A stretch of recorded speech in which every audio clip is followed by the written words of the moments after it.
have our the right defeating the San Diego Sniper. One more game left. Bash, the winner going on to play the memory video immediately. Three final game commentary. The action.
Okay, folks, Chris Blair from Memory to Video Productions. Thanks for sticking with us all weekend long and through this morning.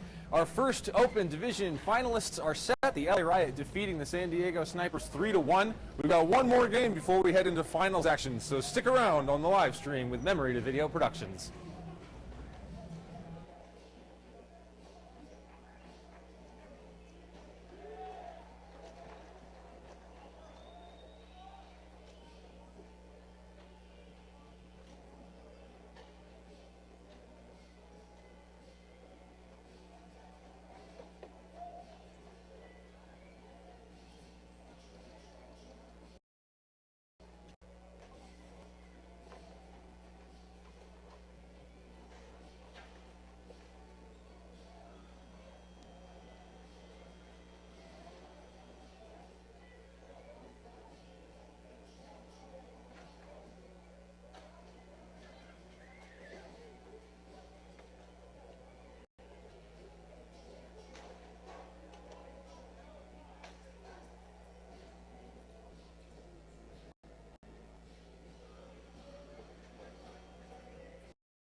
Hey,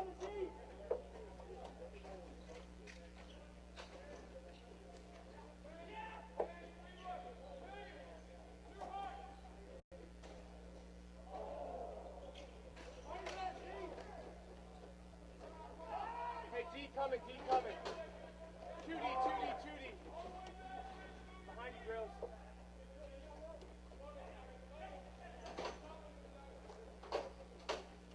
Hey, wide. Danny, high guy.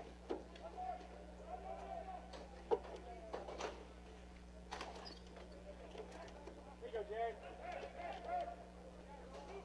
They're changing, they're changing. Hey, who's going for me? Forward. Hey, what forward's taking me? Gornick, you got me? Gornick, you got me? Rob? Sir, do I need a whistle? Gornick, cattle off. Keep that open, keep that open, keep that open. Hey, we're even, guys, we're even. Pressure on.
until this game's over, right? Yeah, it's not till the next Yeah. game.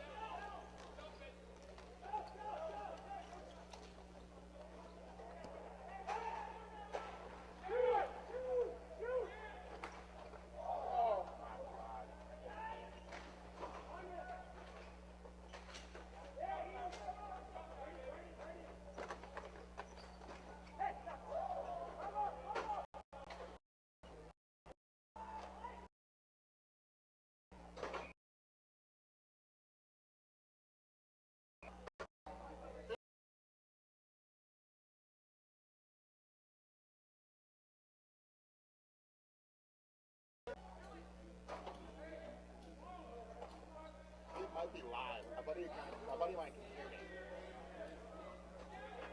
The guy watching the stream can hear me.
going to try to grind down the Warriors, away their space. Yeah, absolutely. I don't think that,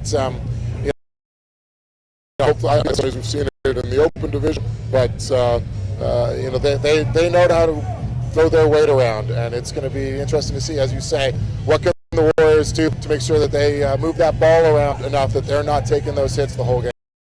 Absolutely. Well, we've got the first period ready to go. 11 minutes. Of course, it's 3 11-minute periods. Like I said, this is brought to you by Memory to Video Productions. We've got 3 games here for the finals. We've got Rec now, plus right after. Looking forward to seeing that one afterwards. So thanks to everyone who's been sticking around in the stream all morning, all weekend long. We really appreciate here in Las Vegas. Teams lining up now. Breakers on your right and the Warriors clock, and let's get started. Making sure everybody's ready to go. And there's the draw won by the Heartbreakers. Slightly chipped ahead by the Warriors, and now jousting forward around in the middle.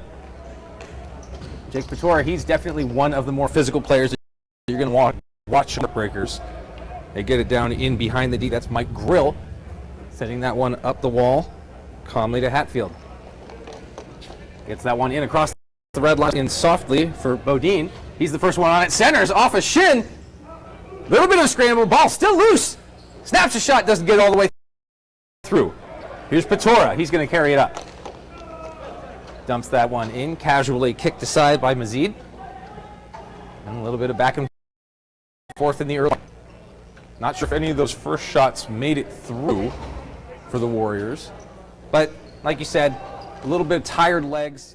Feeling out process typically is what you see early goings here. Aylesworth got that one down into the corner for Cristiano. But his pass didn't go. Number 91 along the wall gives that one up back to Aylesworth. Skidding along the bottom of the circle there. Chance for a break get through. Good defense there by Bash. And now back down into the quarter. Collected by Simo. Rims that one around. Avoids the too many men. And Heartbreakers dump it in. They rule no icing. First one on that is Bash. He's got pressure, though. Got to move it quick. Surrounded by 3 Heartbreaker players. Here's a chance for a counterattack. It's 3-on-1 if they have possession. And well defended. They do not. They regroup. Glove down. Knocked aside by Shapina. More grinding down low in the corners as Bash change up along the backside. Speaking of backhand, back to Shapina. And that one's going to get covered up. 9 minutes left to go here in the first period. Well, a lot of nervous energy at the beginning of this game. Looks a little choppy out there right now. As you see, the Bash guys certainly had an opportunity there. It looked like it could have been a 3-on-1, but all 3 guys converge on the ball. And as it turned out, the guy from the Heartbreakers managed to tap it back out into the open zone. I definitely think those counterattacks are something that we're going to want to keep an eye on as this game progresses. Those little mistakes can turn up big and end up in the back of your net. Schofel takes the shot. Doesn't get all the way through. Whacked at it by Bodine. Medina chases that one into the corner. Now another chance, a little chip shot. Hatfield. I think that one got through. Now behind the net, Yerka. Back to Hatfield. And held the line by Compton. Big shot. And that one sails high up and over the net. 8:12 to go in a scoreless period. Here. Gets into the slot. Bodine back to Compton. Thinks about it. Tries to get it not out. Another shot from Compton. Doesn't get all the way through, and that one does come across the line. Kenny Jones forced to take back as his forwards regroup in front. Little bit of a miscue. Heartbreakers trying to work your way through, but ran into 3 Bash defenders. Couldn't get through there. Take a second crack, and that one goes up and into the bench of the Warriors. Chris, you mentioned Ben Compton there on that last shift. Ben at 55, I believe, is the oldest player on the Warriors. You also have a 52-year-old defenseman in Scott Chaffel, and if we ever see them on the court together, no doubt that will break a record for a defensive pairing here in the tournament. Combined age. Heartbreakers win that. Another dump. It was going to be icing, but no, it's waved off by Yorkie. Cover up by Mazid. and we'll get a draw in the Warriors zone. Be interesting to see what the Heartbreakers do now with the setup in the offensive zone. They've had to play in their zone the first 5 or 6 minutes here, so see what they can do on the offense. Well, it all starts with the draw. Number 88, Danny Atuli lines up, and he does win it. Battle for it along the hash marks, gets that one into the front, but nobody there. Good opportunity, but they do retain possession. Swings that one to the high slot, and that one just coming off of his stick. I believe that was Johnson. Down low. Still in the circles, but good positioning there by Bash to box out any opposition. This one right now will go for icing, but they wave it off as the goaltender touches, and we play on. Bash hangs on. Nerlin gets it in front. Backhander shot. Save! Aylesworth with a backhander in tight. Kevin Aylesworth, captain of the Warriors. Just a great story. I met Kevin 6 years ago, and at that point, I don't think he knew which end of the stick to use when he was playing the games. He just started playing hockey, and he's a huge fan of the game, and he's really learned a lot, come along great in the last few years. Just under 6 to play here, still scoreless in the first period. Ball in the Heartbreaker zone as the Warriors continue to, for the most part, control the pace of play. Another backhander right across the gaping goal mouth. No harm, no foul. Swinging back around. We're seeing a lot of ball movement from the Warriors. Looks like they're trying to spread out that tight defense of the Heartbreakers. Now spun around, in control as they work their way out. Can't get it through Compton. He's looked good early on. 5:15 to play now. Batora sends that one in. Mazid has to play it. Compton, first one on it, and swings it around to Hatfield. Hatfield goes back to Compton. He's got Lambert on the wall, but Compton's on his knees, so he has to go back to Hatfield. Sends that one high, tries to spring his man, can't get to it. Lambert, and he's going to carry that one back in, leave it for Compton to play again. Every breakout starting from Compton here. Nice little move by Yurka, but he couldn't get around. Back to Compton again. And he finds Hatfield on the near side. Nice little feed in low, soft to Hatfield. Almost held the zone, but it squeaks out. Players regroup in the neutral. Bouncing around and coming all the way back, being retrieved by Kenny Jones.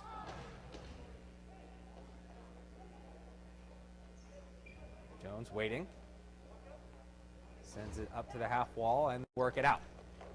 Cross the red and gain the zone there with Bodine. Right back in the middle. Shot bouncing. A couple little ricochets. Yurka still got it. Tries to go back up to Hatfield.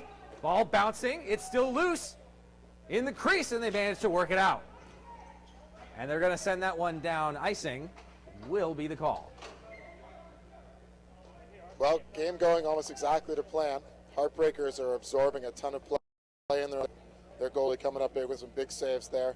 Ball bouncing around a lot on this court, and that tends to work on both ends of the ice, and we're going to see if there's a lucky bounce here or there and get into the game.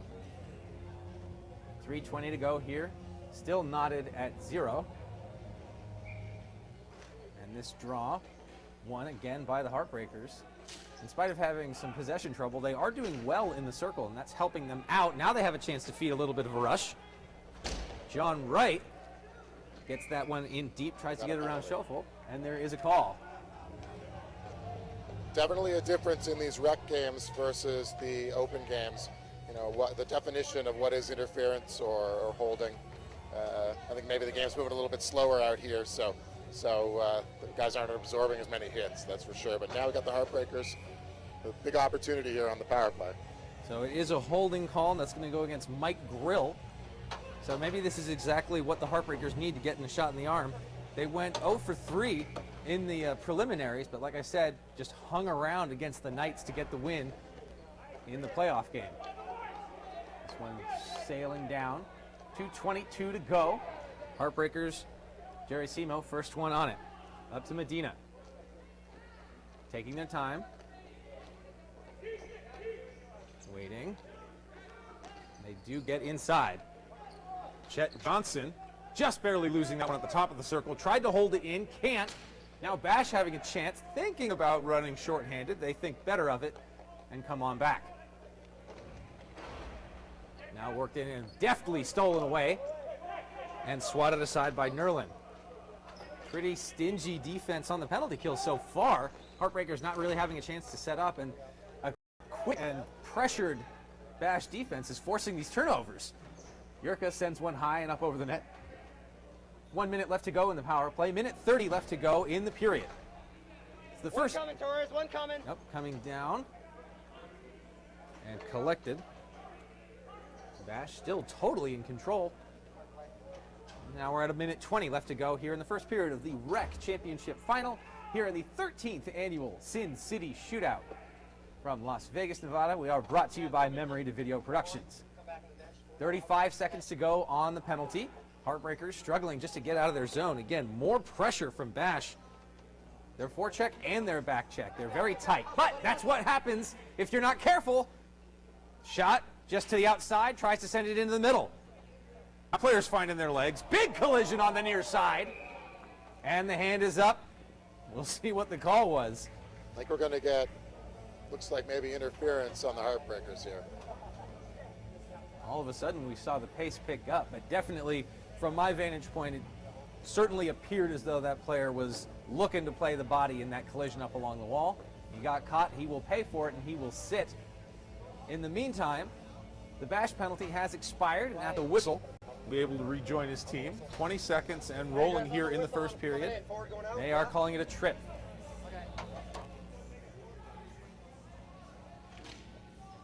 Out to Schofield, shot. That one blocked and sent into the netting. Couple seconds left here. They got one more chance. Gets it below the goal line, looking centering feed with 2 seconds to go, and they do.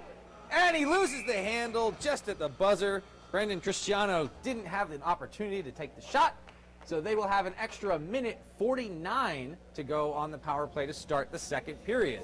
What do you think we're seeing out there, Victor? Well, I think, as we said earlier, I think this is exactly how we thought the game would play out. Look, these games get tight in the playoffs, and guys start a little nervous. Balls bounce seemingly a little bit more. The Bash guys have all the pressure that they need. I think we're going to see probably a play from a guy like Hatfield in the second period. I think, you know, if he's not too tired from playing on the open team, then you might find that he'll find himself in front, and I would really look for Jared to make some plays here in the second period. Now, if I'm looking at it from the Heartbreakers' perspective, I feel like maybe they're not super excited with their performance, but I wouldn't be terribly disappointed. This is what they did that got them here. Stay tight and hang around.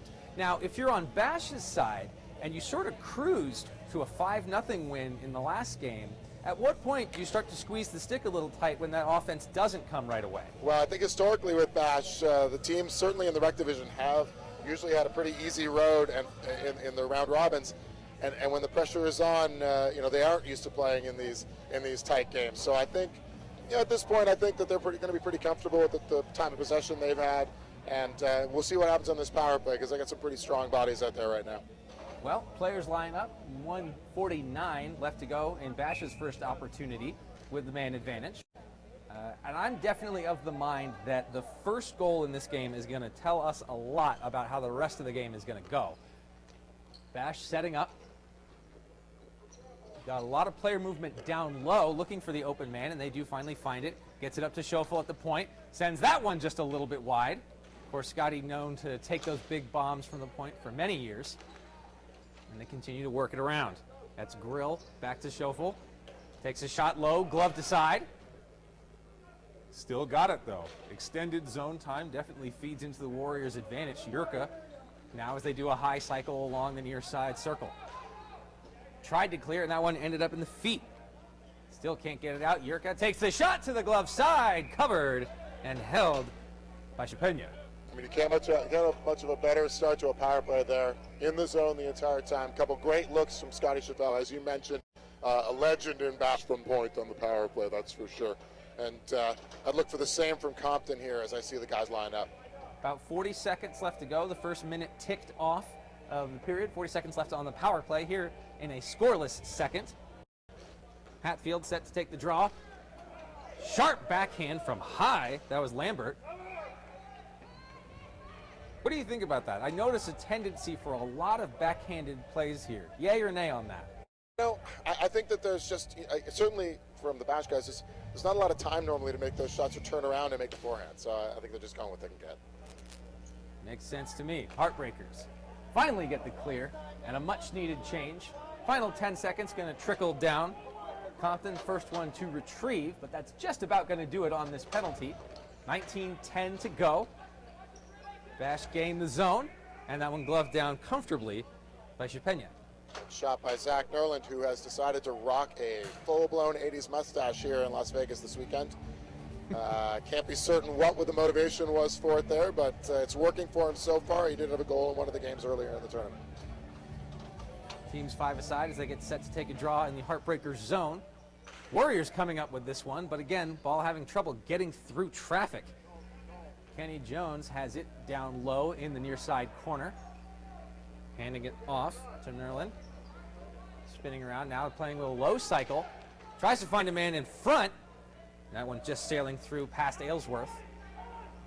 Still got it. I'm really enjoying the player movement that we're seeing here, but it turns into a turnover.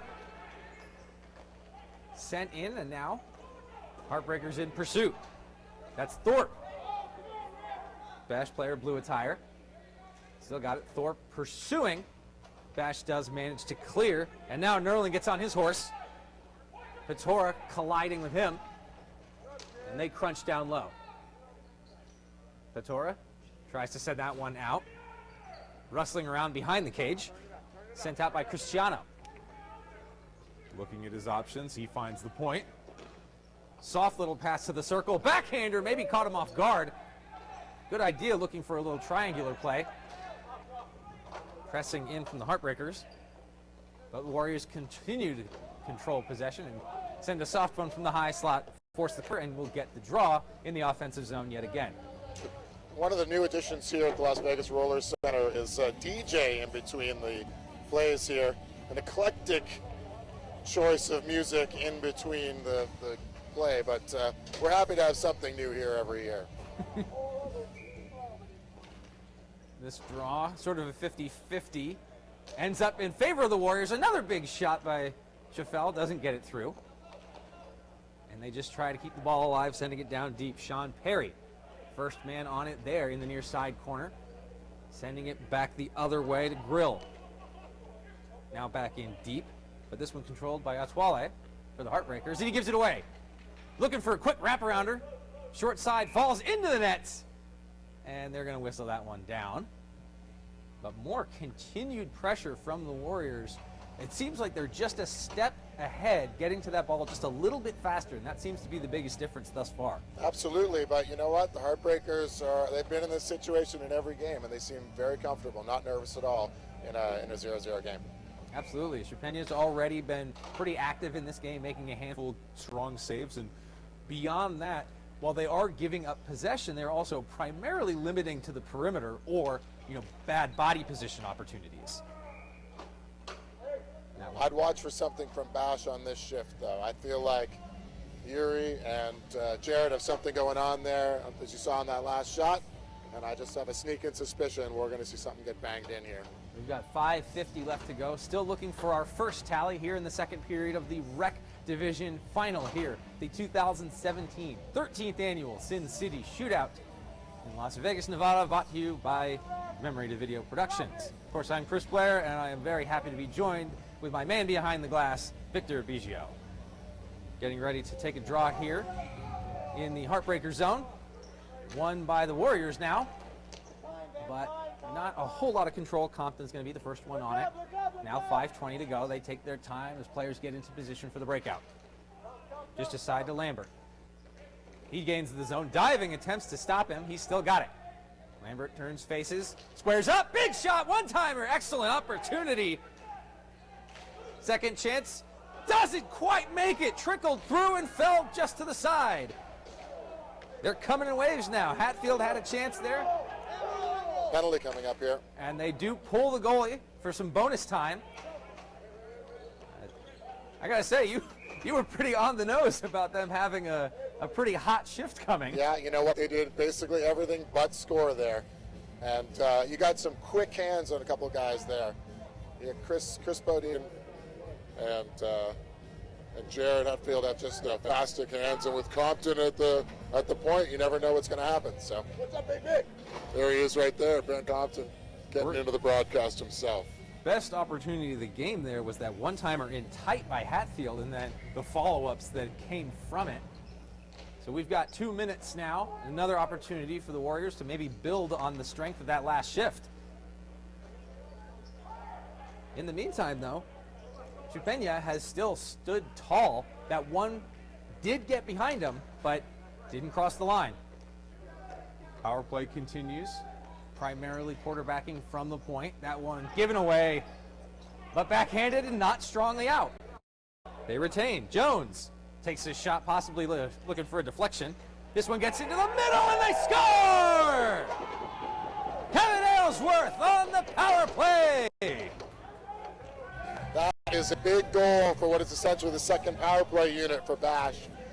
Kevin Aylesworth, great story, we talked about him earlier, of a couple of great passes there. One of which Kenny Jones, who those of you watching at home know, is the goalie for the other Bash Rec team and the Bash Open team, taking some shifts here on defense for the Bash Warriors.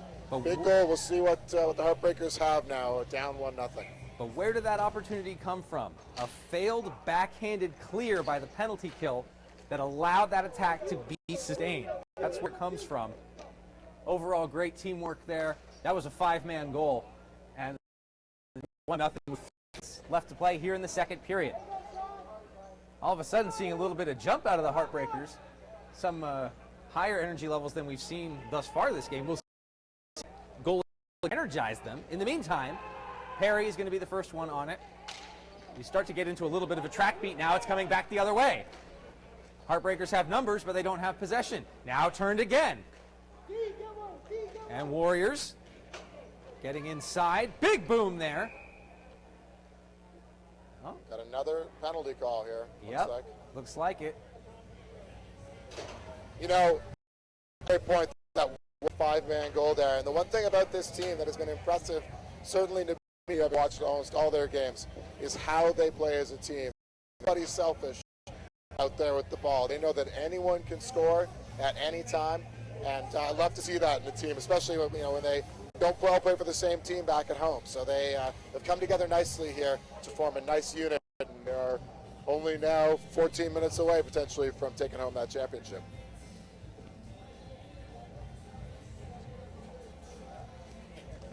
It's gone. I can't hear anything. Item live.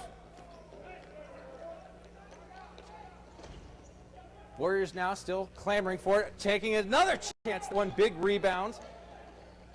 Second shot, flying through, and a third shooting gallery here for the Warriors now. They still retain possession, rolling behind into the corners. They're not being given a ton of space, but they are using that space well. Glove down, another shot from the point, good block. Chases it down, but they retain possession on yet another power play. Minute 20 to go on this one. Still 1-0 with 1 minute 5 seconds left to play in the second period. Minute and a half from the Bash Warriors in total control. Took great advantage of what was a horrific line change, and Hatfield buries it for that 2-0 lead. It's tough when those kinds of discipline-related mistakes start biting you on sort of two sides. There's the discipline of the bad penalty, and then there's the frustration and the discipline of the bad line change. But let's take nothing away from it. All starts with the draw, and they win it, but immediately turn it over, and that one hurts. Big foot race here. Nerland's going to get on it. Doesn't get to it first, though. Good job defensively. Here's Simo for the Heartbreakers, and they begin their attack. Get that one in, and again, the Warriors are just a step ahead, getting to that ball first. Simo actually holds the zone this time, though. Here's a chance. Shot from outside, glove down by Jones, and sent out. Nice to have a goalie there on D to glove that down. Not the sort of advantage you would think of, but it worked out pretty well right there. 6:15 to play in the third. $1:20 left on the power play. Medina for the Heartbreakers. Up for Simo. Takes his time. Waits for his players to figure it out. Now we have an opportunity Otelli loses it to Jones, gets lost in the feet, but cleared back out. Simo again. Now under a minute to play in the power play. Going to take the shot from outside. Bouncing, holds the zone. Yep, he did hold it. Altwelli again. Big Jones leaning up on him, but he still got it. Looking, tries to center, takes a bounce. Good block there by Jones. And Yurka is going to control that one as some of the Heartbreakers are changing. They got some tired legs on the Heartbreakers right now. Yurka literally running circles around the net. 5:15 left to go, 20 seconds left on the power play, and more circles. Yeah, and this is really where you start to see that conditioning start clicking. Sent high and out. Still on the kill, so no.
Nothing here in the third period with 3:45 to go. Well, the time is running out now for the Heartbreakers. You can see them winded. A couple guys down on their knees here. Warriors have just got to stay focused on what they've been doing the whole game. Good puck possession, controlled turnovers. I think they're going to find themselves the champs. I mean, that was another minute-plus long zone possession. But still, I'm really impressed with Todd Shapina's play in net, being just drilled an onslaught of shots here. Not getting a ton of help either, but hanging tough. We're doing some side betting here. Eddie Parsons from several teams here. Now it's accepting money for me to pick who's going to score next for Bash. I'm going to see who they're going to give. Maybe it could be an empty net goal. You never know.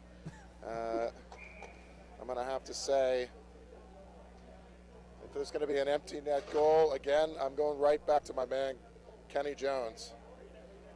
Jones has had a very strong game. Ben Compton's had a very, very strong game. Guys always got money. All around, pretty good team effort. Eddie Parsons handed the reins of color commentary over to me this year. He's certainly a little more colorful than me, but unfortunately he lost his voice. And, unfortunately for him, fortunate for most of us. And so he's been a little bit more docile, and he's taken to just taking action here on who's going to score next. Well, 3:44 left to go here in the third period.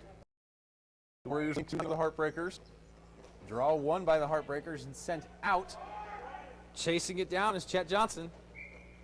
Oh, I'm sorry. It's Not sure who that is. That's not Johnson, though. Sorry. Whoever it was, he didn't get there in time, and it's icing nonetheless. Correct. The trophies have arrived down here by nation. Did a great job with the trophies here, a couple of individual awards. Kenny Jones has been named top goalie before in this tournament for the Bash Spiders when they won the Red Championships a couple of years ago. Wonder who's going to... now just about 3 minutes to go. Warriors still pretty much dominating top to bottom. Sean Perry now first one on that. Over to Eric Woolley. He's just going to box him out. Good job of using that space between his body and the boards to protect the ball. Back around, Woolley again. Turns and tries to send that one into front. Can't. Goes right to a Warrior stick. Shot block. Medina down on one knee to make the block. And the Heartbreakers get it with a chance to come out. Medina crosses that one over for Altwelli. Big shot and a good save there, blocked rather, by Compton. Carried out from underneath the net and sent bouncing along casually into the zone. 2:20 left to go. Still 2-0 here.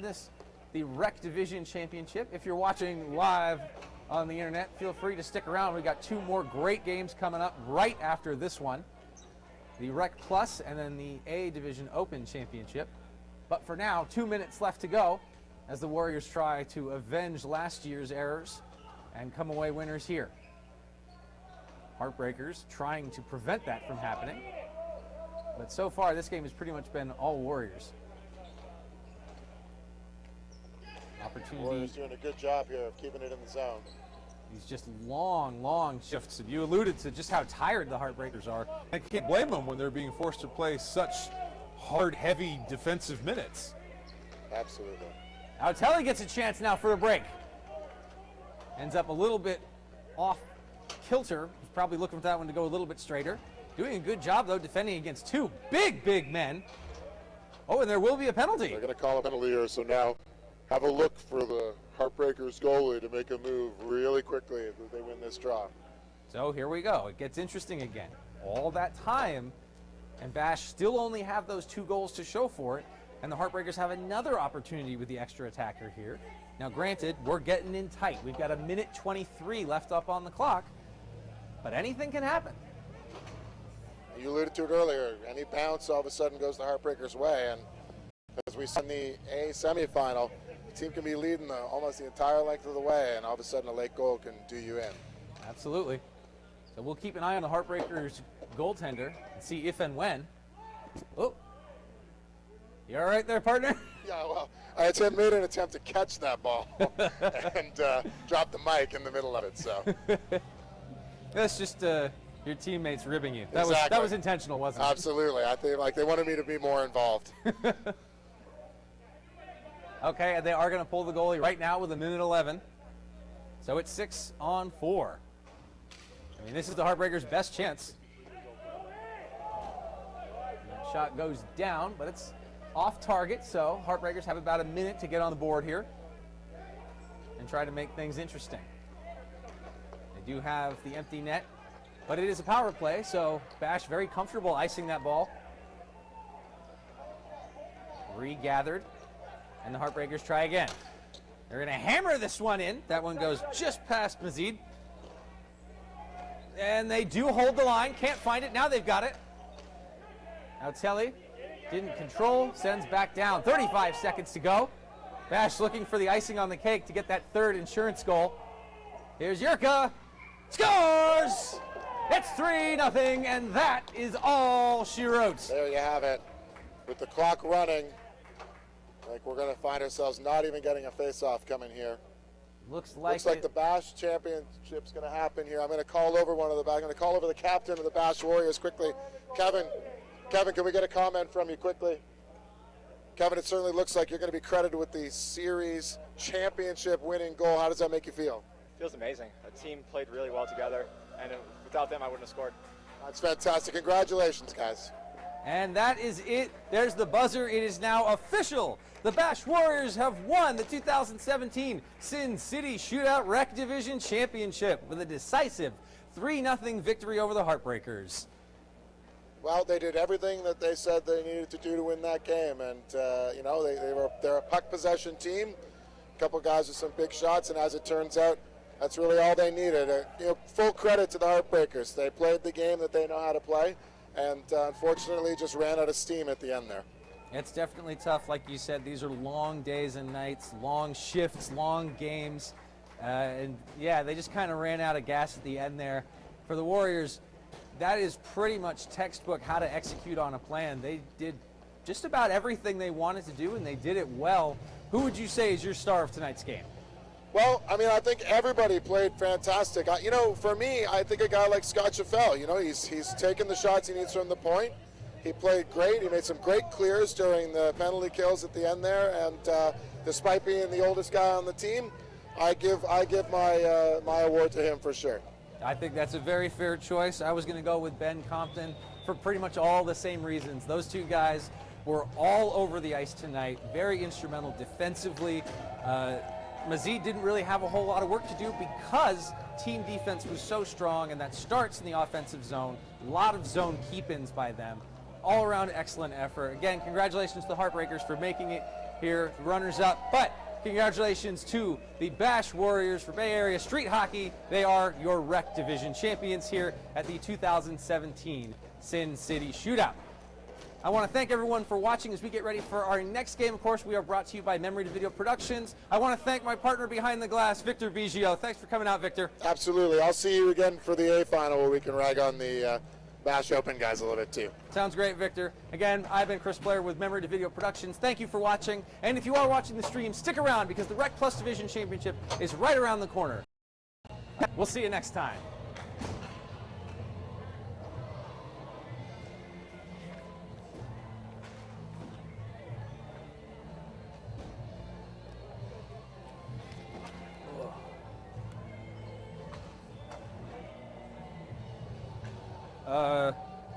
Straight out of 4S and Venom.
Hello again, hockey fans. Welcome to the 2017 Sin City Shootout. It's the 13th annual one here in Las Vegas.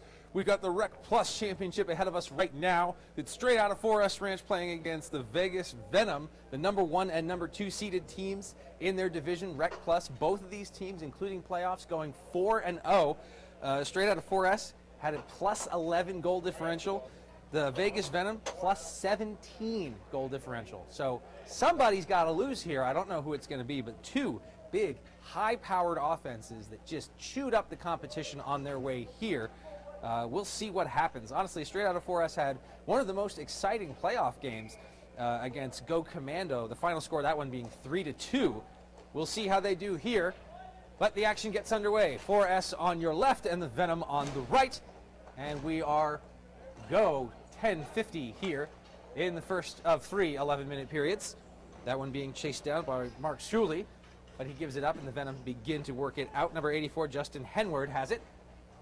Feeding that one to the line. He's onside though. Whipped down into the corner and chased back by Henward.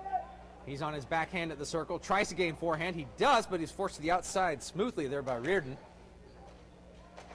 Now across, but eaten up by Straight Outta 4S Ranch. They're looking for their first opportunity. Player's going to change though, so they just whip that one down for the dump. Venom trying to capitalize. Here's Henward again. Out there on a pretty substantial shift, about a minute long. 4S doing a good job though of recovering. And again, in they come. This is number 91, Dylan Weeder. There's a shot, good save. Sean Kelly, netminder for Straight Outta 4S. And Justin Henward being pressed up against the glass by Matt McCavick. And they duel here. Grinding it away down into the corners. still early on. Got some legs under these guys. These are two fast, aggressive teams, and their records show it. We're still looking for the first legitimate scoring opportunity. That one was going to be icing, but the officials waved it off. So here with 9:20, Tyler Whitaker going to get the rush started, but that one gobbled up by the forecheck. Number 47, Josh Weird, tries to get to it and loses it to number 8, Nick Abdullah. Sending that one down. And right back out she goes. And that one's going to end up out of play. There's a whistle. So we'll have a face-off in the 4S zone. Lots of little stops and starts. Not necessarily seeing a whole lot of control. I think nerves are a little high. People are moving a little twitchy. They're fast. They're moving fast. But not stringing together passes the way that you'd like to in these situations. There's a shot! Oh, that's no goal! I thought for sure. Top corner, it hit the post. Joshua Gomez, no goal. Yorkie was there, very clearly waved it off. Oh, we got a penalty. Interference. And since Whitaker took the shot, it looks like that one's going to go against the Venom. I saw a 4S player unhappy, and that may have been the cause. We'll take a look and see who ends up. Oh, yep, it is going to be a Venom player. So he's going to sit for interference. 8 minutes on the clock here in the first, and Straight Outta 4S is going to have the first Power play opportunity. Matt Reardon set to take the draw. loses that one to Mark O'Neill. And an early clear by the penalty kill. Jerry Gonzalez tries to get his players into the zone. They do, but sticks clash, and that one confidently cleared out by O'Neill. Gonzalez tried to feed Reardon, gets it in deep, but Venom on it first. Backhander chopped, doesn't get it out. 4S a little bunched up, can't control that bouncing ball, and that one cleared out again pretty confidently. Strong penalty kill right now, largely led by the fact that 4S having a really hard time getting into the zone with control. They're standing up 4 guys at the line, and they're just winning the races to these dumps. When you've got 8 players standing across the line there, it's really hard to stick handle in.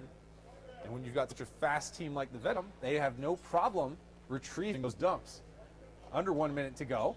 That one doesn't even get deep, and they're going to try shorthanded. Oh, there is going to be a call. It's a slash. That is going against the Venom. That's got to be frustrating. It's Moses Rochibo, I think, initially was sort of looking for maybe to draw a hook or possibly even a penalty shot. He thought he had a chance for a shorthanded breakaway. Wheeled around, got frustrated, and took the slash instead. That's unfortunate. So now we'll have an abbreviated 5-on-3 for 4S for about 20 seconds. Shot from the point, and that one deflecting wide. Ball is loose. 4S couldn't get it. Ugh. Great opportunity, but he just couldn't pull it in. Now wide open shot. Big, huge block there by Ralph Weeder. And the 5-on-3 is killed. So just a regular power play for 4S. Big shot and a save. Rich Parsons doing a good job fighting that one off. 4S still in control though. Loads up from the point, didn't take the shot. Now there's a second one. Deflection, scores! Big goal on the power play there. Straight out of 4S, capitalize. Deflection, bodies in front, good ball movement up top. They went D to D, took a huge slapper from the point. They had bodies in front, they caused some chaos, and that one finds its way behind Parsons. It's 1-0.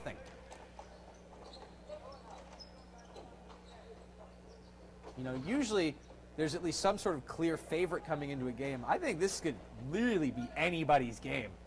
It's 1-0 here in the first on the strength of a power play goal. 5 minutes left to go. Lots of hockey to be played. Big dog pile in front, and Parsons just going to cover that one. Wait for the draw in his end. 4:50 now. Early advantage goes to 4S, obviously. I think the Venom just have to be careful not to get a little frustrated. They're not a chippy team by any means. They're fast, but when you're fast and physical, it can lead you to taking some accidental penalties. So they just need to stay on top of their game there, as the 4S Ranch players have already shown that their power play can be effective. A lot of good shooters on this Venom team, though, so one goal certainly has not made the game.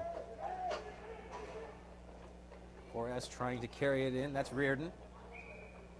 He loses one and falls. 4-10.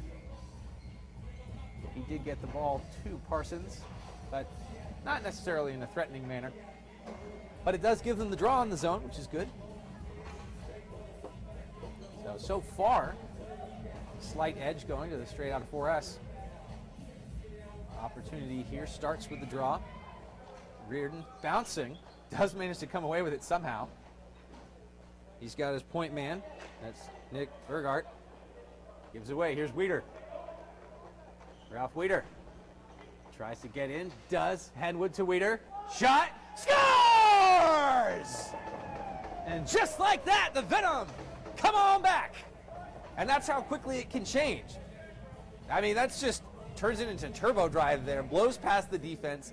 Gets in tight and snaps one to the roof behind Sean Kelly. Kelly didn't really have much of a chance on that one. Excellently executed by Weeder. And we got a tie game at 1.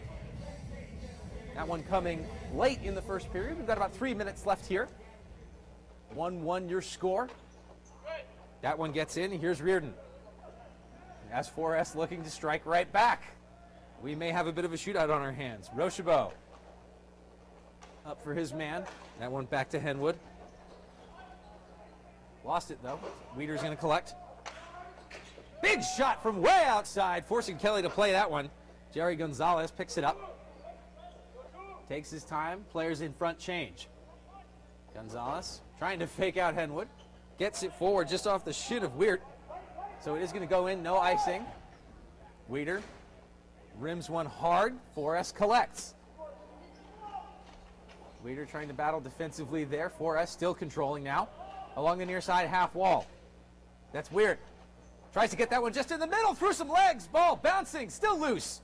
Off the backhand. Up. And controlled. Flung up high and out. Gonzalez, though, gloves it down. Gave it away. Henwood. Nice defense there by Gonzalez. Hangs on and doesn't allow the attack to continue. Some jeers come up from the crowd. Here's Steve Jones. That one dropped by Weird. Oh, I thought he was going to take the shot. Ended up going for the low pass instead.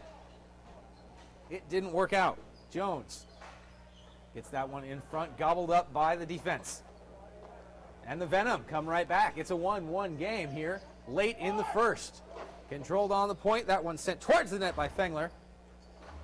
But it never makes it to the goal. Ball still bouncing here. Here's the attack for Melissa McCaffley. Chasing that one down. Tries to get on it, and she does. Just lost the handle, though. And the Venom Well, they tried to clear, sent right back in, that time by Willard. Jamming away at it there in front. Parsons forced to take the butterfly and cover up. I think this is kind of what I expected, a lot of back and forth here.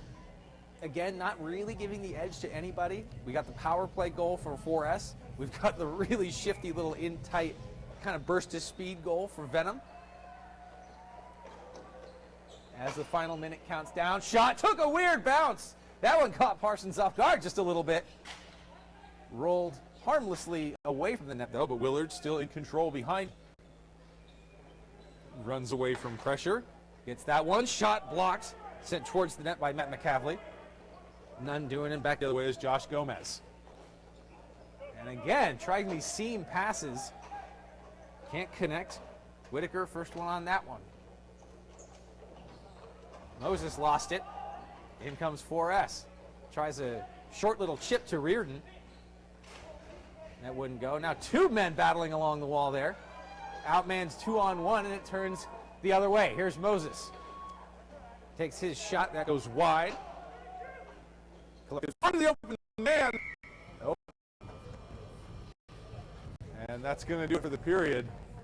Lots of back and forth, lots of up and down. This is exactly what I expected to see. If you watch these preliminaries, again, like I said, both of these teams going 4-0. Straight out of 4S, a plus 11 goal differential. Venom, plus 17 goal differential. These are two very good teams, and it's showing. This is the kind of hockey that you get in the finals, where some of the prelims maybe are going to be a little bit unbalanced. You get much tighter competition. Definitely the case, as I alluded to earlier, straight out of 4S playing against Go Commando, eking out the 3-2 victory there. Venom did a little bit better in their semifinal game, but again, still very competitive. I was expecting it to be fast. It's fast. I was expecting it to be tight. It's tight. That's what we're getting. Venom actually beating the Los Angeles Mayhem 2-0 in their last playoff game. So anybody's game, really. These guys are fast. That's good news for them that after 3 long days of hockey, both these teams already playing today. They've still got their legs under them, and they'll need it because they've got 2 more periods to go in this Rec Plus championship game. Team lining up now. It's 1-1. They switch sides, and we wait for the goaltenders to get in position. Again, so far, I feel like play's been pretty evenly carried here.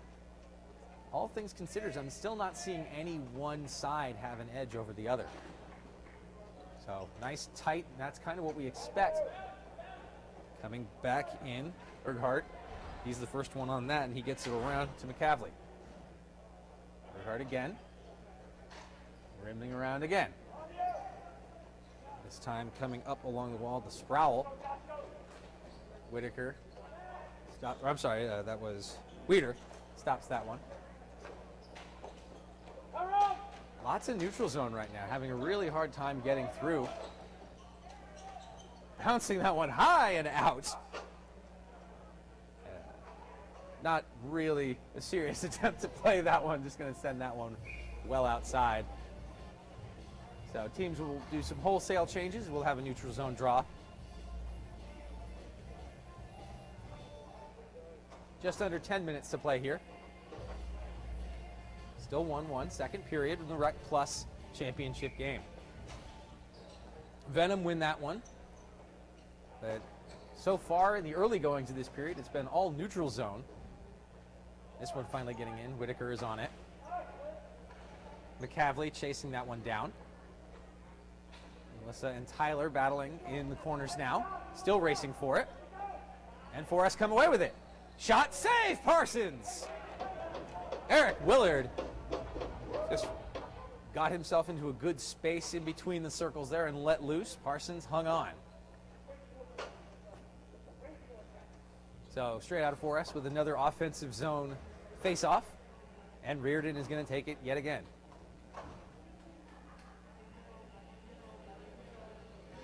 He's got Minsu Smith and Jerry Gonzalez on the points.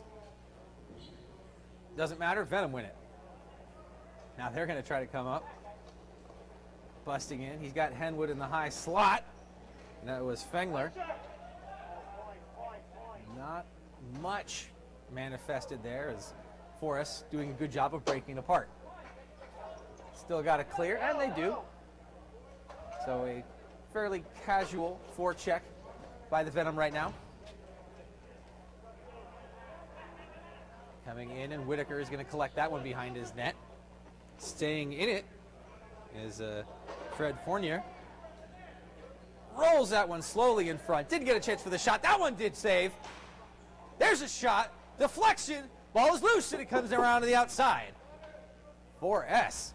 Shots manifesting in bunches. Here's a good job by Henwood. He's got a man on the outside, too. Takes the shot. Aimed for the glove side of Kelly, but didn't hit the net. Henwood again. Tries to get through 3 players. That didn't work so well. They still got the shot away. Impressive. And the Venom still hanging on. That one out to Weeder. Shot. Kelly save. Rebound. Oh, it held out. Golden opportunity. 7:30 to go for us. They do manage to get it out, but it will be icing.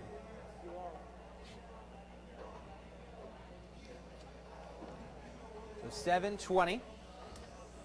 And now we're seeing things start to go the other way. Whereas you saw maybe 2 or 3 shifts where 4S felt like they were in control. Now the Venom coming on. And that's the nature of these really tight contests. That one eventually controlled by 4S and back to Urquhart. Tries to bang that one off the wall. Abdullah got to it first. Gomez looking to center to Abdullah. That one ramping off a stick and batted aside by Gonzalez. Gomez doing a good job building the wall against Weird. Back to Abdullah, shot. Good screen. Couldn't get the ball on target. Batted aside by Urquhart, but won by Weeder. Back to Urquhart. Bangs that one off the glass and can't get it through again. That one was Dylan Weeder. And the Weeders trading as the Venom gain the zone. So this little stretch, they lose the zone. This little stretch now continuing, that one's offside, continuing to be controlled by the Venom, but still early, about halfway through the second period, 6-10 here in the second period of the Rec Plus Division Championship. This is 1-0. If you're watching us on stream, thanks for sticking around. We've had a lot of action all weekend long. Of course, the second of 3 finals. If you watch, we just had our Rec finals as the Bash Warriors won against the Heartbreakers.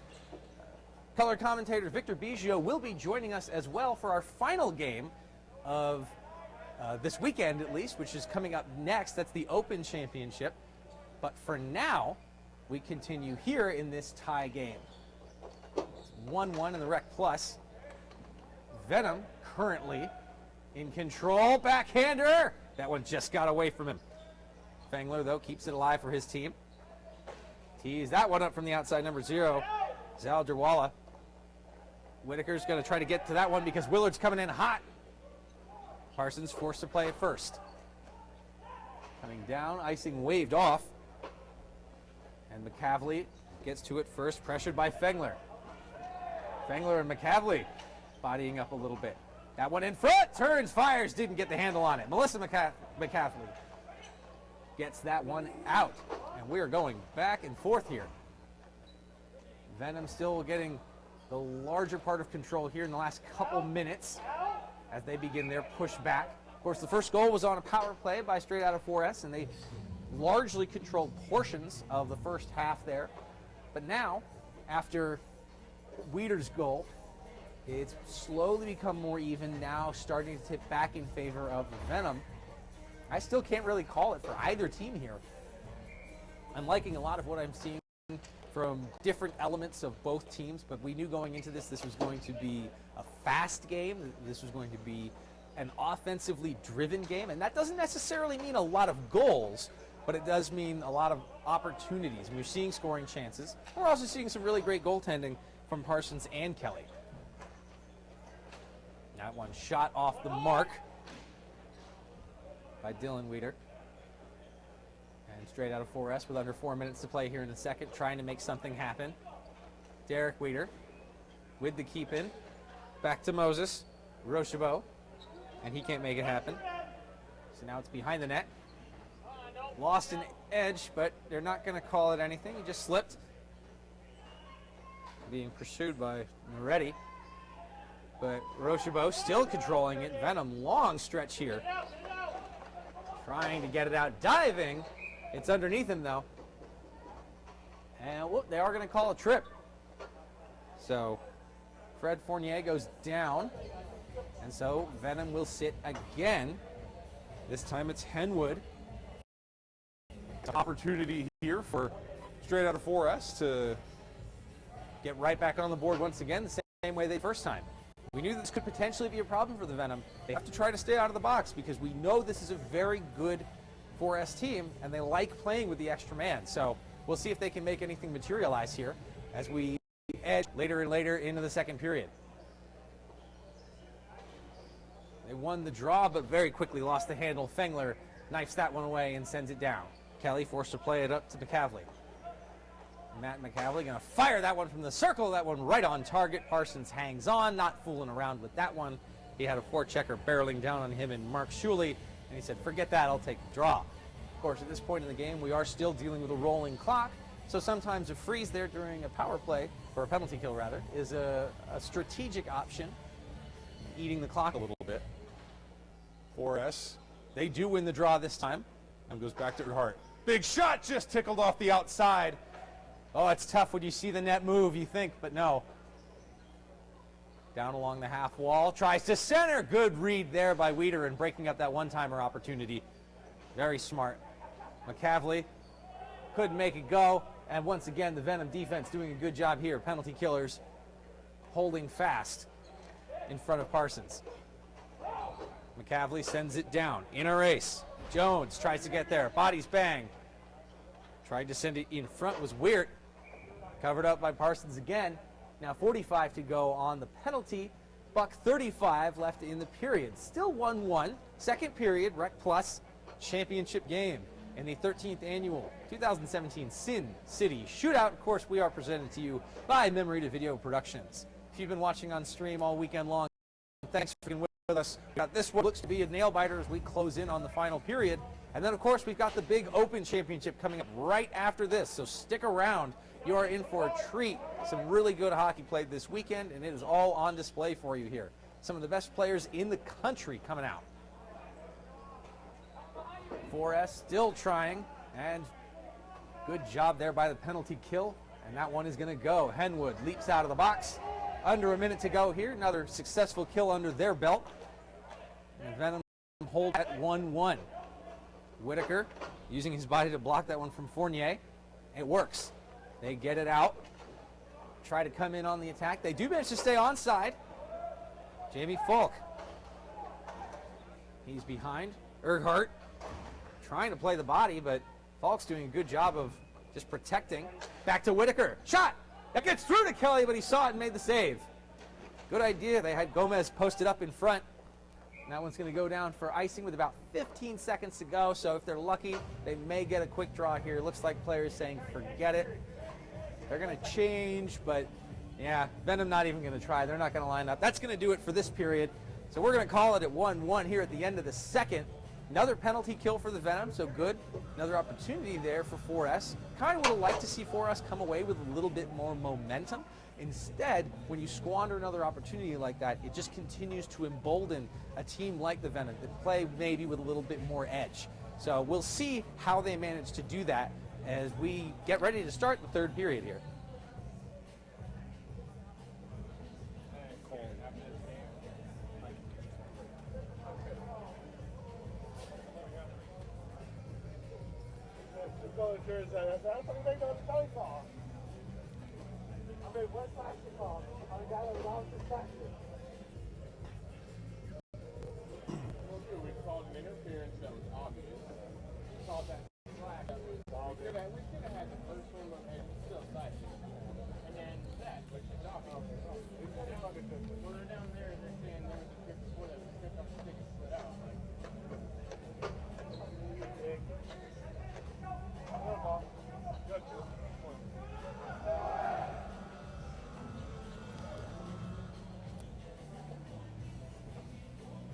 Second intermission over, 11 more minutes up on the clock, still tied at 1. It has been the theme of today, especially of close games. Most of the games played today have been one-goal contests. There was the occasional 5-0 victory, 3-0 victory, 3-1. But we saw a lot, especially early on this morning, a lot of 2-1 games, a lot of overtime games, to be honest with you. So I would not be surprised to see this one go to overtime, but it's way too early to make that call. In the meantime, the Venom win the draw here to start things off. Whitaker gets that one down for Gomez as they kind of pick up where they left off, continuing to drive play here, trying to limit that speed that 4S have, and a wonderful save there. Sean Kelly off balance, squeezing the glove side pads. Good opportunity, very good opportunity, but a better save. And it feels like that's what they've been trying to do, is just neutralize what can be a very tricky, very fast 4S team. And a lot of that has been done by just holding the zone as long as possible, winning those little races. Those board battles are exceptionally tiring. If you don't play, it can be hard to tell just by watching. And again, this is players' third days, multiple games played to get here. So we're not going to hold anything against any of these guys for being a little tired. First minute gone here in the third period. We're still tied at 1. Whitaker, first one to it, and he gets it to Weeder. He's going to change off. Weeder posted up, waiting for his players to get in formation for their breakout. 4S standing pats, sending in a little bit more of an aggressive forecheck, at least in terms of numbers. They've got 3 players inside the zone. Weeder finds his man anyway. They stand him up at the line. Does Urquhart. He's got it. But the continued pressure means the Venom come back away with it. Gives it away to Urquhart, though. Runs right into 2 defensive players. Fournier. So rather than just impulsively give it up, he does the conservative thing. Feeds his D. That one goes down, but it will be icing. So all that was for naught. 2 minutes gone now in a tied third period. 1-1 your score between the Straight Outta 4S branch and the Vegas Venom. The icing will bring it all the way back down. So we're going to see 4S take a defensive draw. And let's see who lines up for the Venom at center. Looks like it's still going to be Reardon going up against Rochebeau. Rochebeau wins it back to Weeder. That shot possibly looking for a stick. It was off the mark. But they still managed to collect and hang on. 4S with it, but having a hard time getting through the Venom. Now they do. Now's a chance. Weeder falls and still manages to make a play on it. Center in front, gets knocked down. There's no call on the play, so they keep going. That one sailing high over the glove hand of Parsons. Fournier tried to set up with that cross crease pass in front. Bodies collided. They just can't get anything on net. Dylan Weeder. He's going to send that one down. No icing the call. Play will continue as that one's picked up by Minsu Smith. Back to Gonzalez. That one didn't quite get all of it, but he got enough to make the play. That one sleeping by Whitaker. Opportunity for 4S. Into the feet. That one, not the bounce they wanted. They still got players in front, but they can't control. That one goes off the ceiling and ends up out of play. And that's really tough for you when you're going up against a really good team, and thus far, especially after the second period, you're having some difficulties really maintaining possession, that when you do finally get a good attack, you can't materialize anything because the ball won't settle for you. Another big part of that, too, that cannot go without saying, is the Venom players' positioning has been phenomenal thus far. They really know how to place their bodies to cause problems. That being said, great defense there to break up the rush. That was Steven Moretti that stopped that one cold. But the play away from the ball by the Venom is what is causing so many of these frustrations. In the meantime, shot, save, rebound, save! 3, no!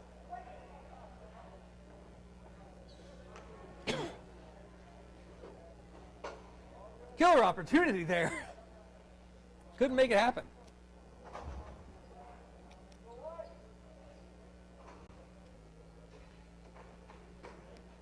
definitely the best chance that 4S have had in a little while. A little bit of a partial break, got their own rebound. Can't convert. This one's going to go down. No icing. And there's some feet there. Mark O'Neill hustling to try to get to it. He doesn't. So 4S still got it. They can't get it out. That one bouncing off of a shin. So it looks like they're still in control, are the Venom. On the backhand, they lost it. Weeder keeps it in. Something happened that the fans weren't happy about. More fencing going on in front of the net. Matt McCauley not crazy about what he was seeing there. And what a save! Sean Kelly flashing the leather. Saw a little bit of physicality there between Matt McCauley and Jamie Falks. We'll see if that continues. For the most part, this has been a relatively clean game. A couple of penalties from the Venom, but nothing terribly egregious. I mean, energy's high, emotions are high. There are other games definitely that have gone on during this tournament that were much more physical and much more, let's call it questionable. I haven't seen that here. Little shoulder save there by Kelly. Not sure if he saw that one. But they keep it out. Gonzalez got down to Minsu Smith. But they can't get anything by Weeder. Just going to float that one into empty space. And Rochebeau is the first one on it. Back to Mark O'Neill, working behind the net against Smith. Tries to get that one in front. Bouncing around along some bodies. That one's sailing up and over the net from behind. Kick that. Another chance. Batted away. Ball still floating around. So many bodies. A lot of chaos in front. Weeder, shot, save, Kelly!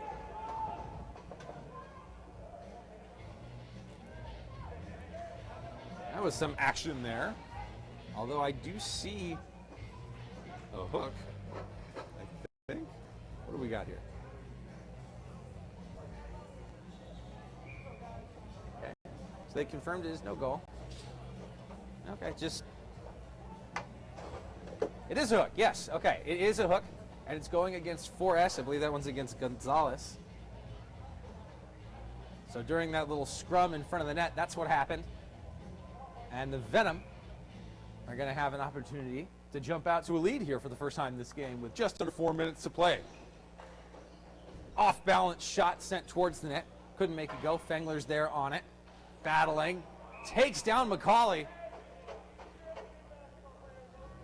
And the whistle goes. Now we're starting to see some of that physicality boil over. And unfortunately, that is to neutralize the Venom power play pretty quickly. Derek Fengler is the accused, and he will sit. So they had about 30 seconds of a power play. Just didn't go. So it looks like we've got a time called. Not a bad idea.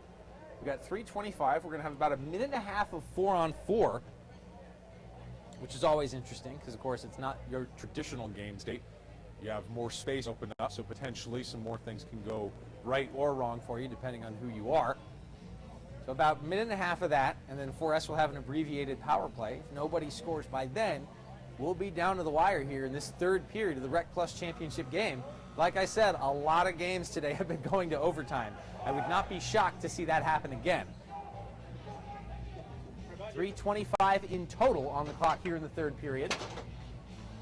1:33 remaining on 4S's penalty, and a fresh 2 minutes up for the Venom. And the draw is going to come down. 4S attacking zone. Bouncing. And eventually that one is won and controlled by Dylan Weeder. Back to Derek. Loses it in his feet, though. Trying to box out his man. Big physical battle down low. 4S had nowhere to go with it. Weeder just pressing on him. Eventually the Venom do come away with it, but it does go into empty space. Weirt's going to be the first one on it. Battling against another 47, Mark O'Neill, and trying to feed their man. Possibly looking for a little bit of a breakaway. Doesn't work out. It is 4-on-4, so that ends up being icing. And 4S will have another chance at an offensive opportunity. Now with 2:40 left to go, in this Rec Plus Championship. We've got some equipment situation that we're dealing with. So Rich Parsons tending to his own equipment. Teams get a chance for a little bit of an extra breather. I'd also like to point out that I am now being joined once again by my man in the glass, Victor Biggio. Hi again, Vic. Hey, how are you? I had to take a quick boxed wine break, but I'm back at it. And interesting to see, again, a very tight battle here in the Rec Plus final. A lot of these teams score a ton of goals in the round robin, but things tighten right up here in the final. It's exactly what we were expecting. Good teams that clash heads like this, all of a sudden, they can't, it's not as easy going as it may have been for them earlier. Now, Venom will gain the zone. Still 4-on-4 for another 20 seconds or so. 4S get it back, and they win the zone this time. That one taking an unfortunate bounce off a foot. Fred Fournier has it in the corner. 2 minutes left to go in the period. To the point, shot! Good opportunity, but McCauley couldn't hit the net. Coming back now, Dylan Weeder. Just going to send that down and change, as again that fatigue begins to set in. Sean Kelly settles that one for Reardon as his players change up, and now we do have that 20-second power play.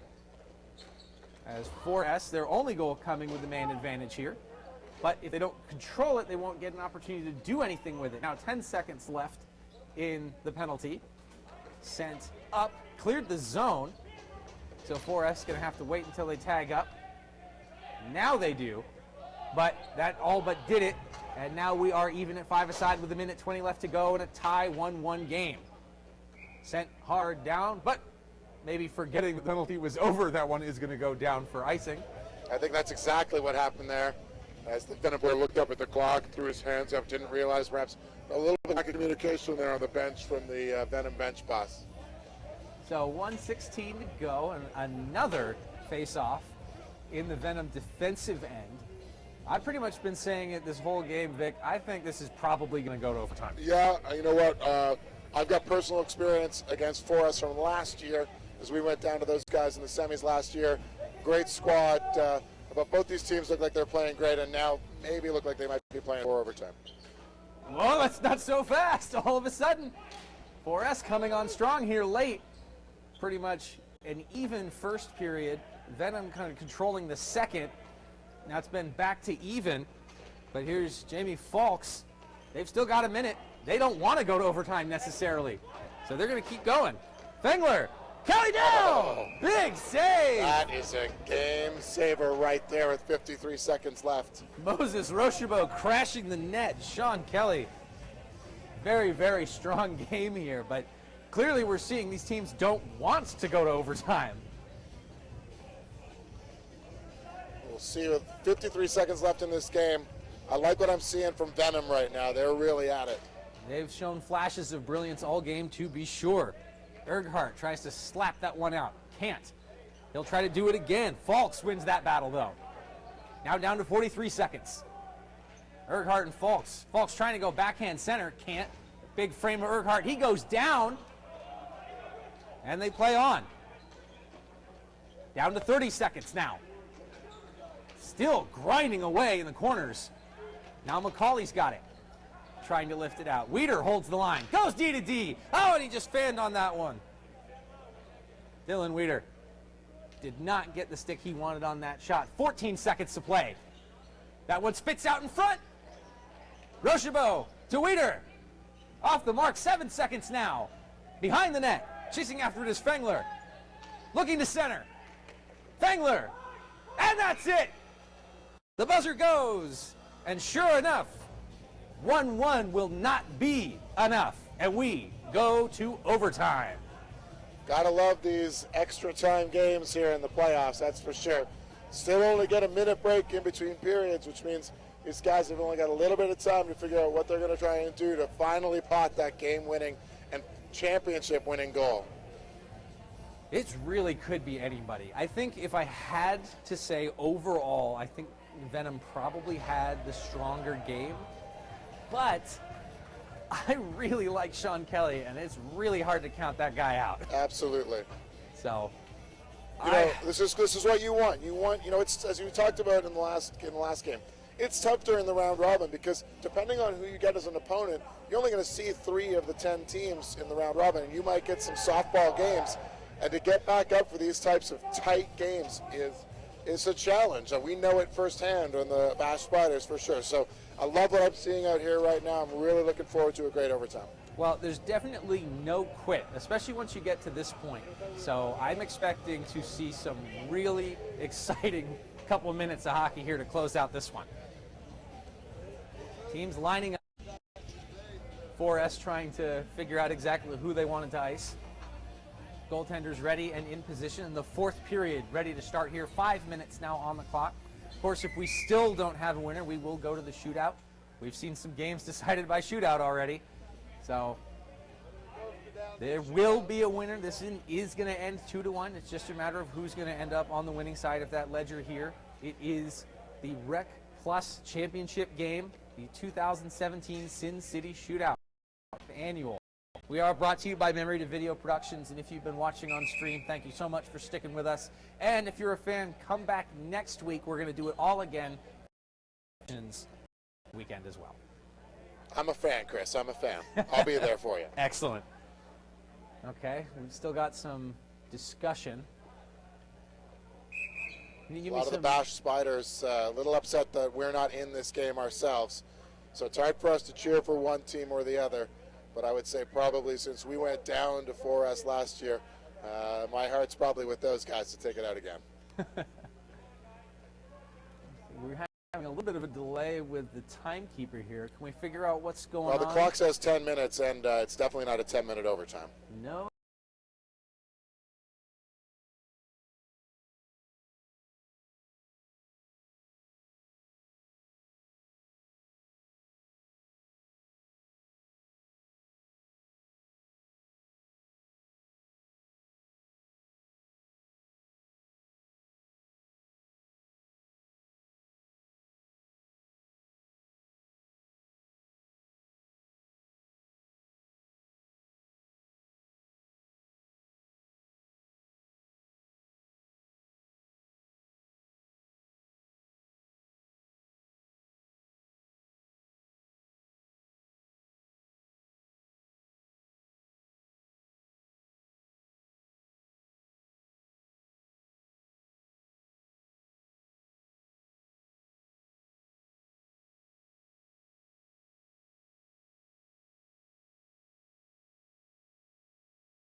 Up for Reardon. Finds the open point. Shot high. Didn't get to the goalie. Hit his own teammate in the head there. Good idea to pick up the fourth man late. He was completely unmarked. Now here's Fournier. Oh, and he sent it to no one. But Gomez couldn't hold. Starting to see fatigue play a factor here. Matt McCauley sends that in off the glove of Parsons. Weeder chopped and missed at it. The mistake quotient has certainly gone up in this last period. Hey, I've got Chris Torres here with me. Lucky to have him here. Champion of the Bash Warriors. Chris, congratulations on the championship in the rec division. Now you've got to turn around and you've got to get ready to take some shifts with the Open. You've seen the difference in the games. What do you have to do differently when you're playing for the Open team versus the rec team? It's speed, speed, speed. Literally every single shift. These guys are really big, really physical. So who's out here running? Well, we've seen you play. You've done a great job. Congratulations. In the meantime, that's something to look forward to. Now we've got a breakaway. Headwood on the backhand. Missed the net. Definitely seeing this game open up a little bit here. A few more chances. 4S had another good one right off the draw. 6 minutes left to play in the fourth period. That one bouncing now gets behind. It's Wirt.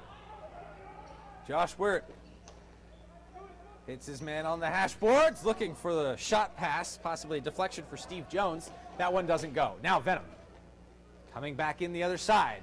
Good defense there by Gonzalez. And Forrest coming back. Teams trading chances. Jones feathered one in. Schooley, couple whacks at it, and it's a goal! There it is. Unbelievable! That one went off of the knob of Parsons' dick. A wacky bouncing play, just a loose ball in front. Goaltender turns, knocks it into his own net, and straight out of 4S are your Rec Plus champions. Devastating play there. I said sometimes it all comes down to the way the ball bounces, and it's just an unfortunate end of that game for a Vegas team that looked great during the game, but unfortunately just couldn't hold on to win this game in overtime. So it's a great championship again for the 4S guys and gals. Phenomenal game on both sides. I agree, if you're the Venom, that one hurts. They played such a good game. But we've talked about this before, not just in this game, but in others, that just because you're getting a lot of chances, if you're not executing, if you're not capitalizing, you could really be in trouble. And that's what we saw here. Straight out of 4S were opportunistic, and they did what other successful teams have done in this tournament. They've hung around long enough to build their own luck. I couldn't agree more. Look, there were very few stoppages of play in that overtime too, and you get running and you got run-in changes, and you're 7 minutes in. Something's going to happen, and sure enough, it happened there. And sometimes you got to be lucky to be good. So it worked out great for 4S this year. Absolutely brutal finish, but again, congratulations. Straight Out 4S Ranch are your Rec Plus Division champions here at the 2017 Sin City Shootout. I want to thank you to all you guys for watching. Again, Memory Video Productions, I'm Chris Blair, joined again by Victor Biggio. We're going to lead straight into the next game, which is the big one. This is the A Division Open Championship. Vic, what do you got? Hey, I've got the captain of the Bash Open team, Danny Douglas here. Danny, a veteran from the East Coast, is taking on this A team here. Danny, you guys really squeaked that last one out. It didn't look too good there for a while. You really managed to pull it out. What do you got to do today to become out the champ? We've been coming from behind in pretty much every game. We got to come out there and play our game for the first period, get on the scoreboard first, and get our forecheck and make it really difficult for them to get out. We're tired of playing from behind. We understand. I know we've seen you guys play from behind and play great. Look, one of the things I've noticed about this team is just an incredible amount of speed and combination with skill. Is there any one guy that you look at today and think, here's the guy who's going to come up big? That's a great question. We feel like we have at least two top lines on this squad, but I'm looking at a combination of Brian Gornick on our first line, and I'm looking at number 30, Jared, on our second line, who's just been a workhorse for us this entire tournament. That's fantastic. Good luck, Danny. Thank you.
I'm here with Kenny Jones, goaltender for the Bash Open team, also champion of the rec team. Congratulations, Kenny, on the big win playing D. What do you think you guys have to do to win this game? I think we just got to come out, play hard, get to the balls first. We got to put shots on net. This guy is tough. This team is tough, but I think we can do it. Look, I look forward to seeing you making so many saves out there. I love your style of play. Good luck to you out there. Thanks, Vic. Kenny Jones giving us some good words here. These are two of, obviously, the best teams that are facing off right now. Obviously, I know that you have a little bit of a bias here, but you've got some more special guests for us. You know what? It can't always be about the Bash guys. I want to give it up to our referees today. Guys, look, you see playoff games are always a little bit different. Maybe not as chippy, maybe not as many bad plays on defense. You guys finding the games different to call? No, what we really try to do is get out of our own way. Let them play. We don't. I don't really want to call a penalty. I will if I have to, but. Is that really the case? Because, you know, having been a recipient of one of those penalties, I want to make sure that that's the case. You earned every one of them. That's great. Look, it's been a great tournament for you guys. Thanks so much for being out there. First beers around me, all right? Hey, that sounds good. Good luck, guys. Have fun out there.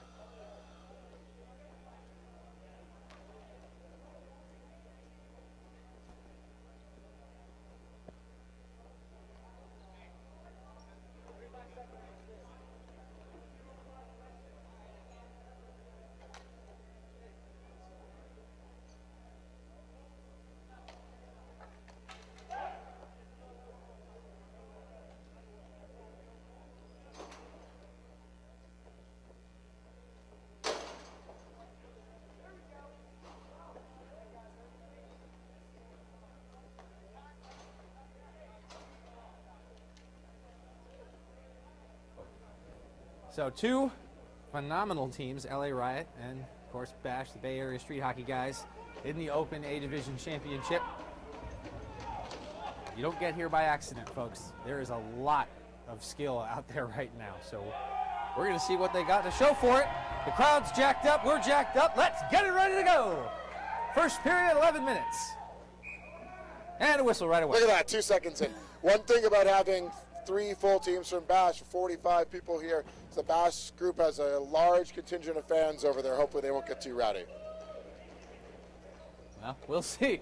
Gornick won the draw on that one, so Bash coming in. And right away, you're seeing guys moving with speed. This is a whole different class of game. Ball controlled down underneath by the Riot. Pressure in early by Peter Skidden. Just sort of posted up in front of the goal.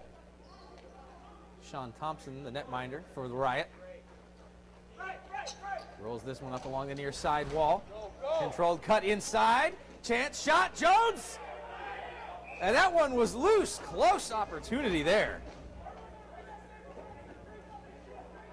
Not even 1 full minute gone, and we're seeing end-to-end rushes. Well, I think we're going to see that the whole game. Both these teams built on speed. Like I said, absolutely no accident that these guys got here, and they beat some pretty darn good teams to get here. But that's why these are the national championships. Bash wins the Look draw at this. right away. Danny Douglas. Oh, and he lost the handle. Oh, great opportunity, but he couldn't pull the trigger. Again, players getting the balls fast. Here's the Riot looking. Zone held. Very smart. A little bit of a collision there. Carter Lee went down. They regained the zone, however. Jay Trozic collecting that one for the Riot.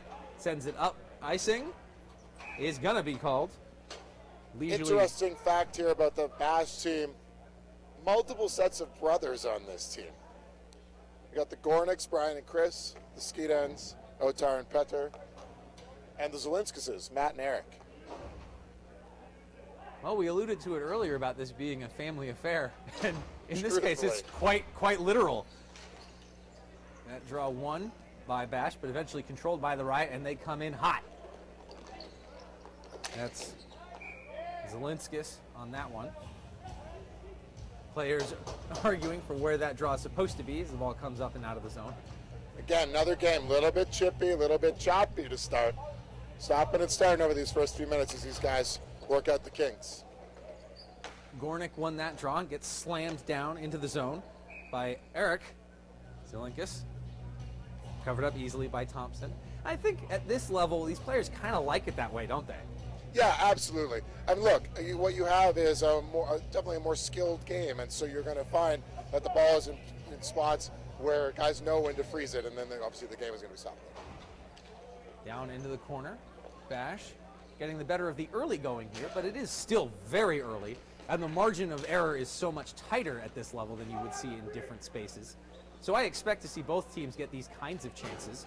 Right now, there's a shot off balance, handled by Thompson, no problem. That one sent in by Petr Skidin. Controlled behind the net by Mike DiLorenzo. Sends that one out, and we are going to see another icing. Indeed, we are.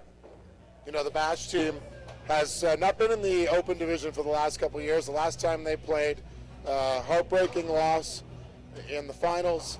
And there's been a little bit of changeover in the leadership in Bash, certainly from a player perspective over the last couple of years. And we've got a little bit of young blood pumped into this, and it's great to see a team back here playing in this division.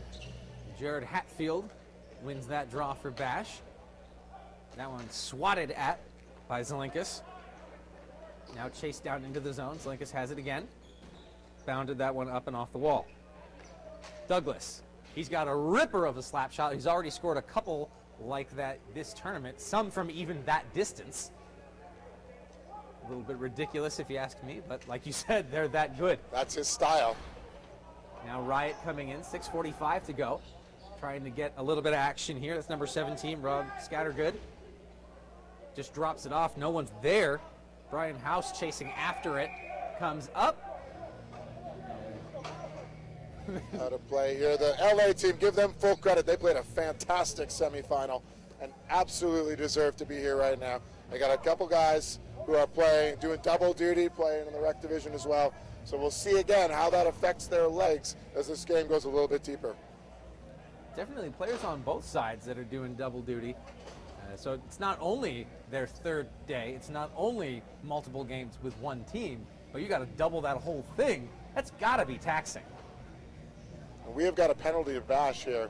There might have been a delay game on that. I think that's what the Riot were arguing, and it looks like goal is what it looks like. That took no time at all. Holy how! That was Mike Thompson with a howitzer from the point. You win the draw, you get the goal just like that. I had a great view from here. It looked like Kenny Jones could see that from here, and so just a fantastic shot drilled through the 5-hole. He scored so fast he cut me off. I was going to say it looked like that the Riot were arguing for the delay of game. They got it, and boy did they want it. They score, it's 1-0. Bash looking to respond. They win the draw, but Fan on the first play. A little bit of a crash. Trozic sends it in. And we go back and forth. That one down. No icing there. So now collected by Dave Pillane. His team trying to work it back up and out. Bash players knocked off their balance a little bit. Good opportunity, but that one missed. Brian Gornick. We got a delay. This one's going against Bash. So the Riots pull their netminder for some bonus time. And this one going to be picked up by Trozic. He takes an awkward tumble. See if it'll just be the one. Penalties seem to be the Achilles heel of this team throughout the tournament. The Bash team has been down in 3 of the 4 games and still find themselves here. So we'll see what happens here. They definitely have had a challenge with the referees, and we'll see what happens. Hopefully they can keep their heads level and not take any excessive penalties. I think it looked like that. Okay, it is going to be a rough. So much for the officials saying they didn't want to call anything. Right. This is the second one already in the first period, and the Riot go to work, setting up in the umbrella formation. There's a shot. Good save, Jones. Rebound, second opportunity. Jones hangs on. Good saves there, but you can already tell that these guys know what they're doing just by looking at the shape of their power play. Their players, their handedness, their position correctly, and they're just moving the ball so crisply. They look to set up again. They do gain the zone. DiLorenzo bodies up, and he's got the support, and that's how you use the extra man.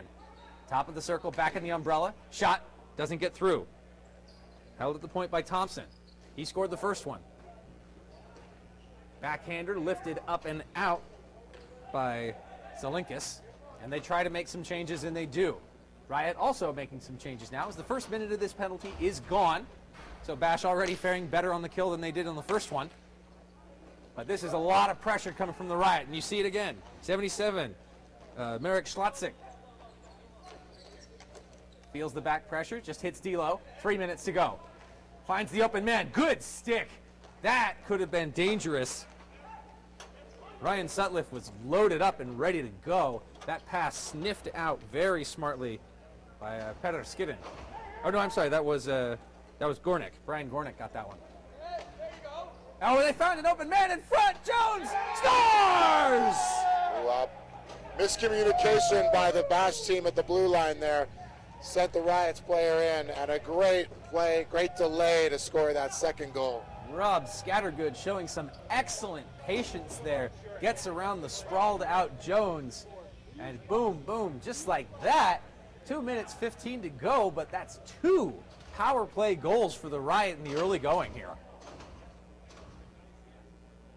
There's a lot of skill on both sides here. So, as you said earlier, the next goal absolutely crucial, and who knows, we might see one by the end of this period. Definitely the skill level, all the more reason that your discipline game has to be on point. So far, they're losing that battle, but it's early. Riot looking strong and confident. We know Bash has the skill it takes to climb back into this game. Zelinkis thinks about going behind the net, and he does. Bounding that one off the wall for John Quick. He's still feeling the back pressure, though. And it is a turnover. Riot have it again. Looking for a late one here. Turning, firing right into the chest of Jones. Minute 25 up on the clock here in the first. Bash kind of on their heels right now. Yeah, but you know what? I'll say this about the Bash guys, and I know them. You got a lot of MVPs of the Bash League here. You got Brian Gornick, an NHL draft pick, drafted by the Ducks. You got a lot of guys who have knowledge that they know they can be right back in this game real quick.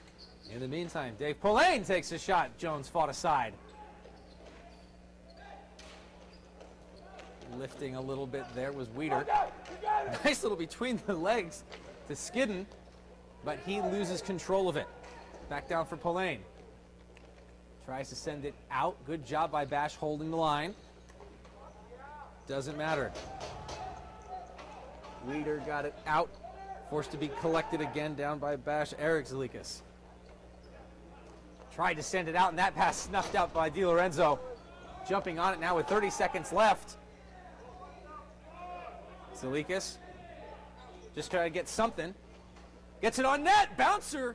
For a second there, it looked like Thompson didn't know where it was. I think you're right there, and really what was really just a line shift clear into the zone turned into an opportunity there for Bash. Well, that's sort of been the theme all weekend long, is you really never know what can happen. And often if I have a criticism of some of these higher end players, it's that they look for the prettier play. Sometimes that's the right move right there.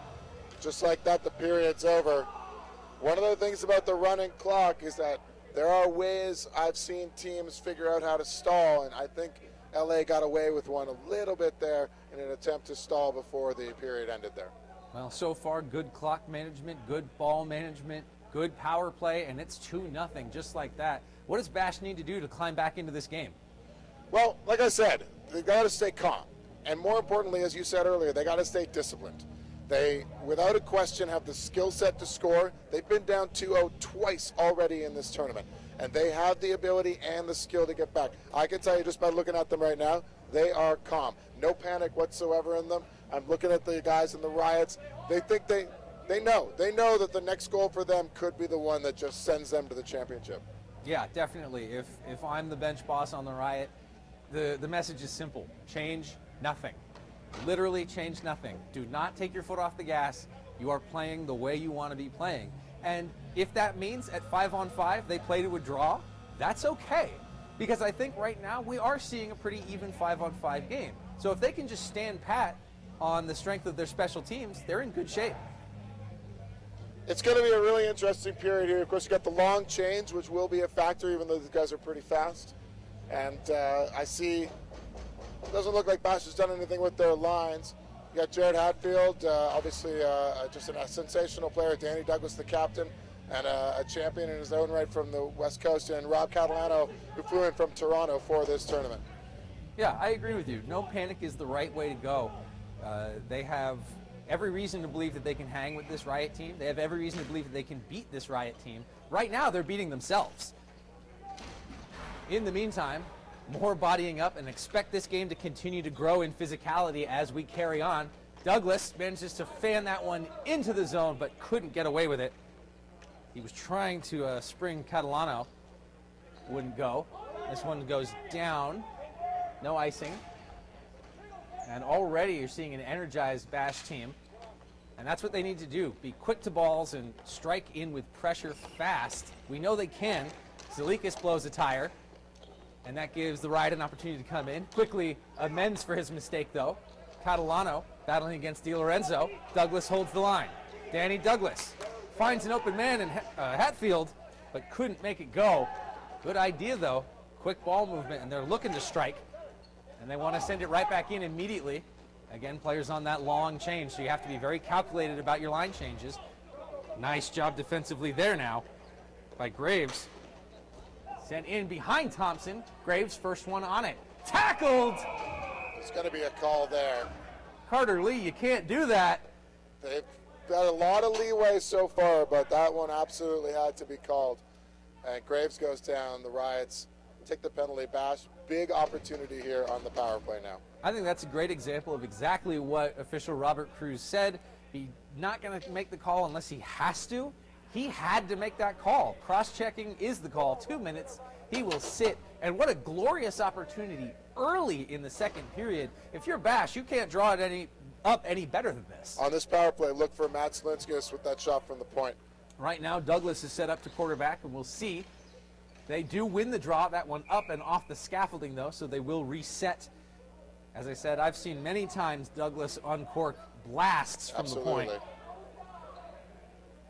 So he's set up and ready to go. But there's Zalikas. So they've got both guns. I played against them a lot. I sense that's coming. They've got both guns ready. And the Riot weather the first storm. Zalikas has it now as they look to get in. Zone entry on the power play so key. Let's see what they do.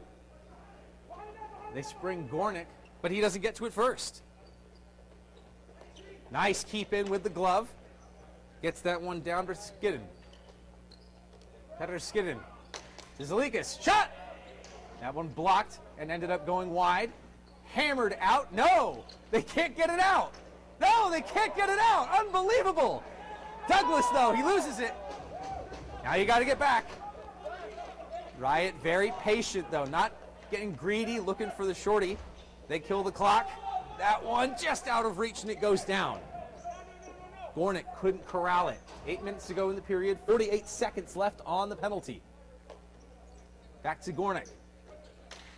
Same thing, shot on target. Thompson, easy save. Booted out. No! Blocked again.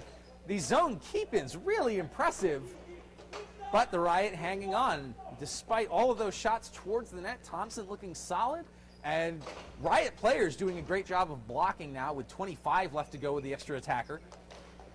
Another shot from outside. Douglas looks tired. There he goes off to the bench. And this time they don't hold the zone. Now only 10 seconds left as players do change on both sides. Kenny Jones hauls that one up to Zalikas. Glove down again. Such hand-eye. Steps into it and watch out. Here's an opportunity. Forehand, backhand, scores! Mike Thompson! And he's got a pair. That is just the absolute worst timing for the Bash guys. These guys from the Riots, what a penalty kill. Absolutely in the right place to block shots and to block passes when they could. And just as that penalty ended, in they come. A great play. Looks like Jones is down and may be hurt here. That's never good to see. I did notice Douglas is calling a timeout. I'm not sure if he was calling the timeout or if he was just drawing attention to Jones being down. He looked like he maybe got spread out a little bit there. I don't know. Did you notice if there was any contact with Thompson? I didn't see any contact. I don't know exactly what happened there, but I know that definitely Kenny likes to get down and stretch out there when he's trying to make a save, and maybe maybe something popped. I don't know. You know, again, oh, I can see it now. I'm having a look in a replay here.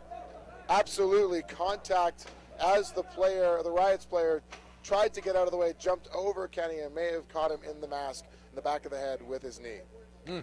Unfortunate. He's up though, so it looks like he will be able to continue, which is good. You hate to see a player go down like that. Well, wow, as you say, what a great effort so far from the Riots. Absolutely spot on all facets of the game right now. A couple of big saves on that power play for sure. And now it's time to see what Bash has left in the tank. Well, you nailed it. Not only are they executing well, their timeliness is amazing. Just as the Bash players were starting to get tired was exactly when that counterattack struck, and they made no mistake. The only they got. Just under 7 to play in the second. Let's see the Riot up 3-0 here in the A Division Open Championship at the 2000.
Here we go. Bash really upset with that exceptionally slow change. That one into the netting. In the netting, just slowing things down again. 10 seconds to go, maybe enough for one more opportunity. They drop it. Shot, save, loose. 4 seconds now, Douglas. Turns, fired, blocked, and chopped out, and that's going to do it for the period. Well, we got ourselves a game. It's 3-1. Whew. This could really be anybody. I mean, the Riot were so dominant early on, and it was largely because they were able to capitalize on their opportunities. But here, now Bash has got a big one. Hopefully that'll change things a little bit for the momentum for them. The Riot's still in control. They're still where they were at the end of the first period. They're up 2, but now Bash have some life. Well, I'm listening to the coach, the on-game coach here for the LA Riots, talking about what they got to do to preserve this 3-1 lead. I will say this, admittedly, I know more about the Bash team. I look at this Bash squad, I see probably 14 Bash MVPs, at least 16 scoring champions, a couple rookies of the year, it's certainly with Kenny Jones, their top goalie over the last decade. This is a team that has it in them to come back, but the LA Riots have dominated play, and I wonder, do they just have what it takes now to close this out in the third? I mean, this is top to bottom a stacked roster where it's Sutliff, Weeder, House, Fitzpatrick, Scattergood, Zimmerman, Trotzik, Weeder, Thompson, Polaine. These guys are the real deal, and they're showing it right now. It's 3-1, though. Third period. Lifted up and high. Chased down by Bash. Bodied up by Trotzik. And Weeder comes away with it. And that one held at the line. Zlikas takes the shot. I think that one got through. Thompson's been good, but the defense in front of him have been phenomenal at blocking shots. Oh, and a good stop there. Sutliff was ready to go. They do hold the zone, though. Sutliff turns to his forehand. There's the pass.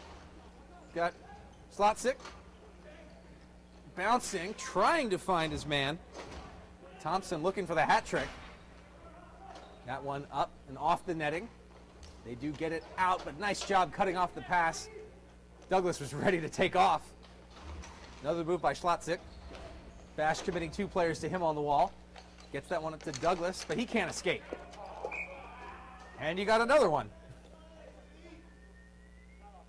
One coming into our... The Bash guys are going to be pissed. They thought that they could have taken that out of the penalty box, but come on now. I've seen them play. 9:45 Bash here. guys want to give me a penalty for that. I can see them on the bench. So we're going to have a draw in the neutral zone. Slotzik wins that one. That one from the Riot, trying to get through. Great job hanging on. Zlikas, very, very determined to not let Thompson get by him on that play. Thompson holds on. Sean Thompson, that is. Bash looking to line up. Again, we're seeing the slow plod towards the circle, and the Bash fans not liking it. Bash fans not liking it. 9 minutes to play here, and this is a Bigfoot race. John Quick is the first one on it. Hatfield lost it. Hauser took a bump. Zalikas, the shot wouldn't go. Tried to clear that one with a home run pass. Hauser thought he could make something happen with it. Douglas gains the zone. Wanted to send it in, gave it up. Brian Hauser again. That one way up and high off the back netting. But here comes that forecheck, so they got to move. Scattergood, he's got a goal in this game as well. And that pass eaten up. Got to be careful with these cross-ice passes. Scattergood threw it into empty space. Riot wanting a call there, not getting it. Jones with the save from the butterfly. That one swatted out of the air by Zimmerman. Douglas cuts back to the side. Tried to get it to Hatfield, but it wouldn't go. Now the counterattack. Here's Sutliff. And he can't get through. Careful to avoid the too many men, and they do. But that pass snuffed out again, and Sutliff has it. Bouncing, swatted at and missed by Weeder. Under 8 minutes to play. Bash down 3-1 to the LA Riot here in the Open Division Championship game. Sutliff can't gain the zone as Likas standing strong. Whoop, we got a whistle.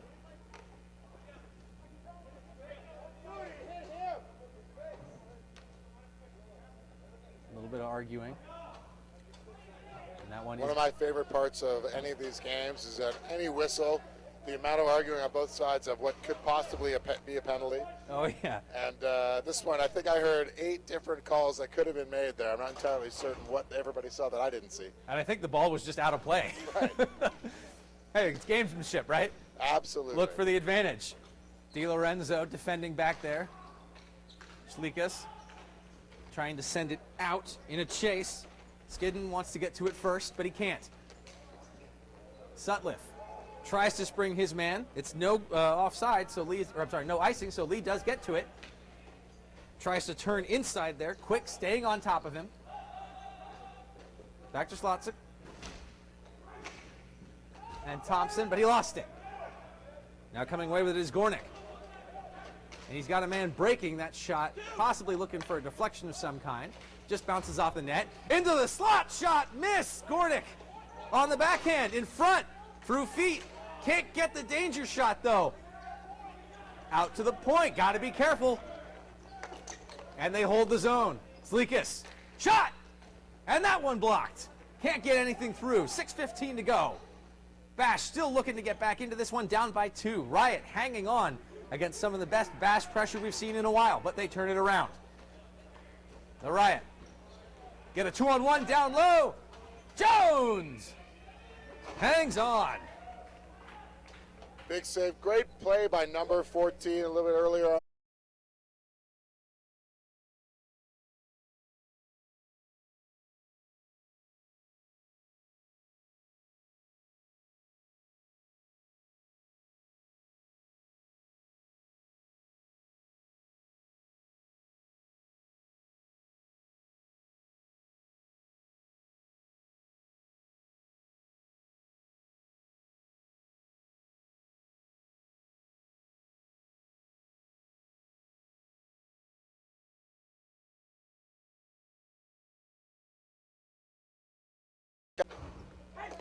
Sends that one. Douglas was ready for it, so he's racing.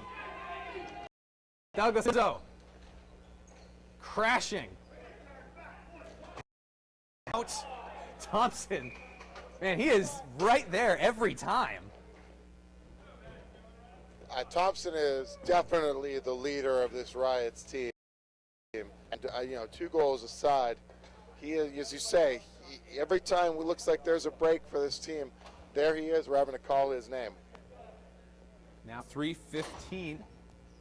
Offensive zone draw in the right circle for Bash. Wins it, gets it back. That's what they wanted. Now Douglas along the half wall in the corners. Pressured. Hatfield fills his spot. Douglas loses it. Hauser gets it up in the feet. Douglas looking to turn it. Shot! And that one blocked. Good idea by Catalano again. The energy right now is through the roof. Zlikas diving, holds it alive. Douglas gets in. Douglas save Thompson. What a play! What a save! Everything about that. Zlikas with a great diving stop at the center line. Danny Douglas chips it over the D and flies through the air to make that play, and what a fantastic save. Phenomenal effort by both offensive players there. But hey, Sean Thompson comes up big again. It's incredible. Weeder, What a game. Weeder wins the draw. There's 2:10 left to go. Glove down by Gornick. Shot high off the net. Now down into the corner. Petrowski bangs that one off the wall. Takes a little bit of a bounce. No icing. Zlikas has got to be on it. Both Zlikas out there right now. Sends that one hard, looking for Gornick. Gornick and DiLorenzo. They clash. Gets through. Zlikas opts to change sides. Weeder bats at it, can't get it out. Off the paddle, and Thompson forced to make a cover as Gornick was coming in hot. Just a weird play there. It looked like maybe just one bad hop of that ball and the game would have been over. I felt that if we were going to see that goofy goal, that would have been it. Clock frozen. 99 seconds left here in the extra period. It's 3-3, your championship game. If you're watching at home, thanks for sticking with us. You're in for a treat. This is just some phenomenal hockey, and we're not done yet. Hatfield wins the draw. Chance for a 2-on-1. Can't get it. Can't get through defensively. Great job there. Lee tried to split the D, and it wouldn't go. There's Thompson again with Carter Z and Zlikas. Or I'm sorry, and Schlotzing. That one comes in behind. Icing the call. Clock Top icing call there with 1:14 to go. Looking for some line changes, and I believe it. Well, this is the point of the game, Chris, where you start to wonder, are these guys thinking about just playing for the shootout? I know the Bash guys, they played in an epic 12-round shootout in the semifinals a few years back. A lot of those guys remember that. Both teams got to be wondering, if this goes to shootout, who are the guys going to start this for them? Who's going to get playoff championship clinching goal? Well, we've still got minute 14 on the clock. Crucial face-off here. And it's won by the Riot, but controlled by Bash. Wanted to get it up to Gornick and couldn't. A little bit of a trip there, but he stayed with it. Skedden. Centers! Shot! Save! Oh, ball was loose. Oh, quick whistle there. Certainly I could see the ball from here. I know the Bash guys are going to be too pleased with that, but I don't want anybody to get hurt out there, that's for sure. Yeah, I think the official did what they had to do. If they lose sight of it, especially Absolutely. and a subject of debate in this game. I think it's the responsible calls to blow it dead. Yep, they got a timeout coming here for LA.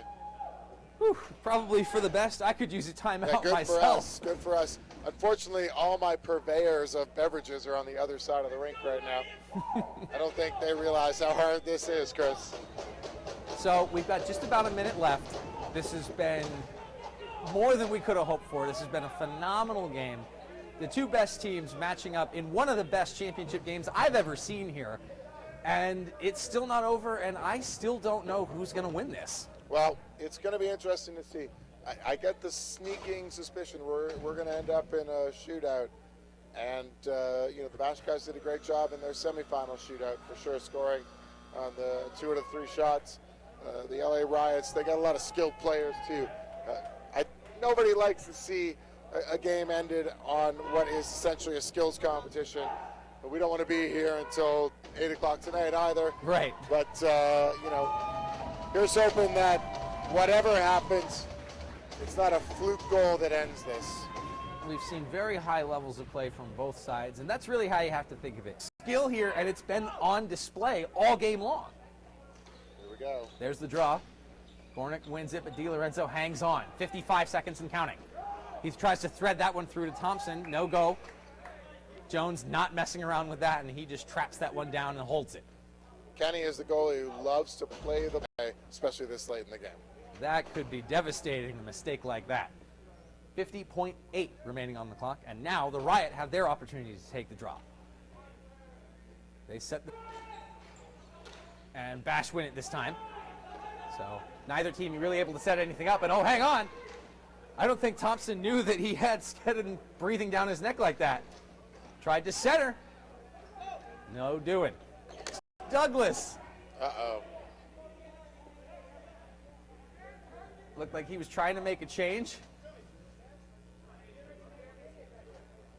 The Bash guys begging for it not be a penalty here.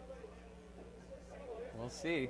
I haven't seen any indicator They yet. are making the call. Officials are going to talk about it. Ooh, that's tight. 31.5 seconds. Just a miscue. No. They figured out to whisper so that I can't hear them right here from the penalty box. Game hinges on this call. That's huge. Everybody looking around. They're going to call too many men. That's too many men. Okay, so that is going to be a penalty. Not happy about it. Douglas arguing Douglas it. just beside himself. And what an opportunity for the Riot now to make up for that blown lead. We know their power play is good. And to lose like this, ooh, this is heavy. Douglas still arguing the point, but it seems to me like the officials have made their It's a wasted argument right here at this point. It's just not, they're splitting hairs. They're not going to change their minds. This is a penalty. It's a technical call, too. It's really tough because when the letter of the law is such a way, you can't argue it. And it hurts, but man, they've got to hold on now. 31.5 seconds. This is huge. 3-3 in overtime in the championship game, in A division. And here we go. Draw one and controlled by the Riot. Sutliff over to Thompson. Gets it on net. Good save. Tried to get it out. Can't. Sutliff goes across. Diving. Still got it. 10 seconds now. Shot. Sutliff. Big save. Zlikas lifts. That's touch with a high stick? No, I guess not. But it doesn't matter. They run out of time. Bash bench is just irate at what happened there. I mean, you had a better look. Was that a high touch?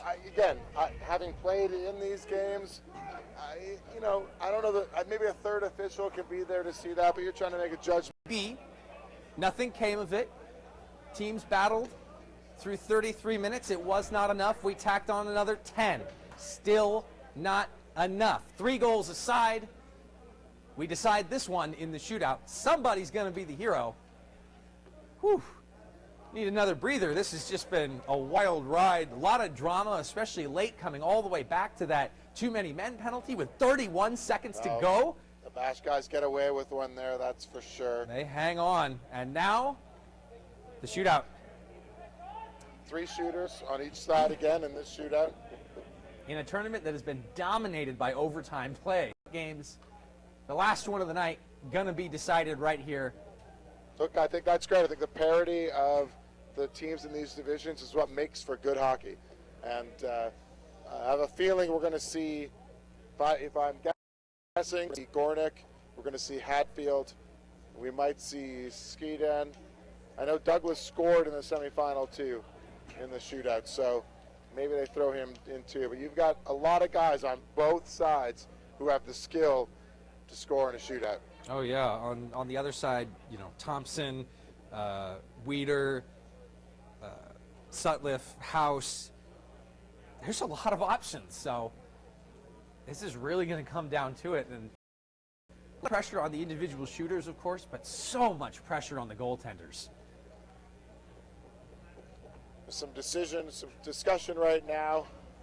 The discussion is still going on about the too many men on the ice call. At this point, I think the Bash guys need to focus, need to refocus on the shootout and not worrying about a call that happened in overtime. Absolutely. Whether you agree with the call or not, it happened, you survived it, and you move on. Absolutely. The crowd saying, no shootout, we want more hockey. I don't know that the guys on the rink want more hockey, to be honest. Well, we got Otar Skeedan up here. Here we go. They put it all out there. Skeedan against Sean Thompson. So they have a different strategy, Bash, this time than last time. They sent Douglas out first last time. This time it's Otar. Thompson even had to take a look. Otar, unlucky in the last shootout, shot it through the goalie's legs, but the goalie managed to kick it just at the last second and went off the post. Ooh, that one hurts. Well, first save goes to Thompson. Coming in, little to the wide. Cuts inside, backhander, and he missed the net. Jones bit a little bit, but on this side, on the short side, it was a tight window. He didn't elevate the ball, but he missed the net anyway. Looked like he might have lost the handle just a little bit as he hit the face-off circle, and just couldn't manage to find a place to bury it past Jones. I think he did. He looked a little frustrated with himself there. Second shooter, Gornick. Ryan Gornick, left-handed shot, goes right, inside, and a glove save. Gornick looked like he knew exactly where he was going to go, and it did not work for him. Which is an interesting tactic, because most of the other shootouts that I've been seeing this tournament have been very move-heavy. Now we've got Mike Thompson. He makes a move, save! Big glove save. Tried to fake possibly pulling to the backhand, instead snaps forehand. Jones doesn't move at all, snatches that one in the air with confidence. All right. He was sort of the catalyst that started the comeback. See if he can finish it. Comes in with speed, backhand, forehand, and he missed the net. Coming up empty. Goalie standing tall. So this is the 6th shot. Game on his stick. Marek Schlotzik.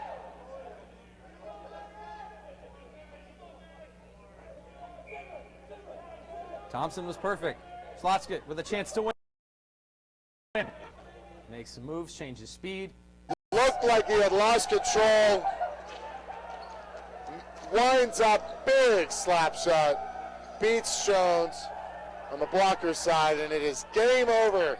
The champion, LA Riots. What a game! They survive what would have been an epic collapse. They hang on. They survive overtime. They survive the 3-goal comeback. And the LA Riot are your Open Division champions for the 2017 Sin City Shootout. An absolutely fantastic game by both teams. I don't think either squad can be upset about the way this ended. What a game by both teams. The LA Riots up 3-0, looked like they were in cruise control. The Bash team, huge comeback as they've been doing all weekend long. And again, it's unfortunate it comes down to something like a shootout, but holy cow, some great shots, great saves, and just a fantastic shot to end that. Oh, wonderful. We knew it from the whole time. Both teams at their peak right now, just slamming into each other head first. And, you know, it's easy to say the better team won, but I don't think that's the case. I think just this team got the better of them. Now, Vic, you've got the guy with the game on his stick, Merrick absolutely Schwartz. have Merrick from the LA Riots here. Holy cow. I mean, what an absolute game. You're up 3-0. It looks like you're in cruise control. Now you're down 3. It's tie game. You get that shootout. What makes you choose? You know, this boy is big. He's big, so I was waiting for the last second to move. So he did this move. He opened this side. Man, that was the only way. An absolute great shot. Congratulations. You got to go get a team photo. Well, you heard it right there. He's waiting for a move.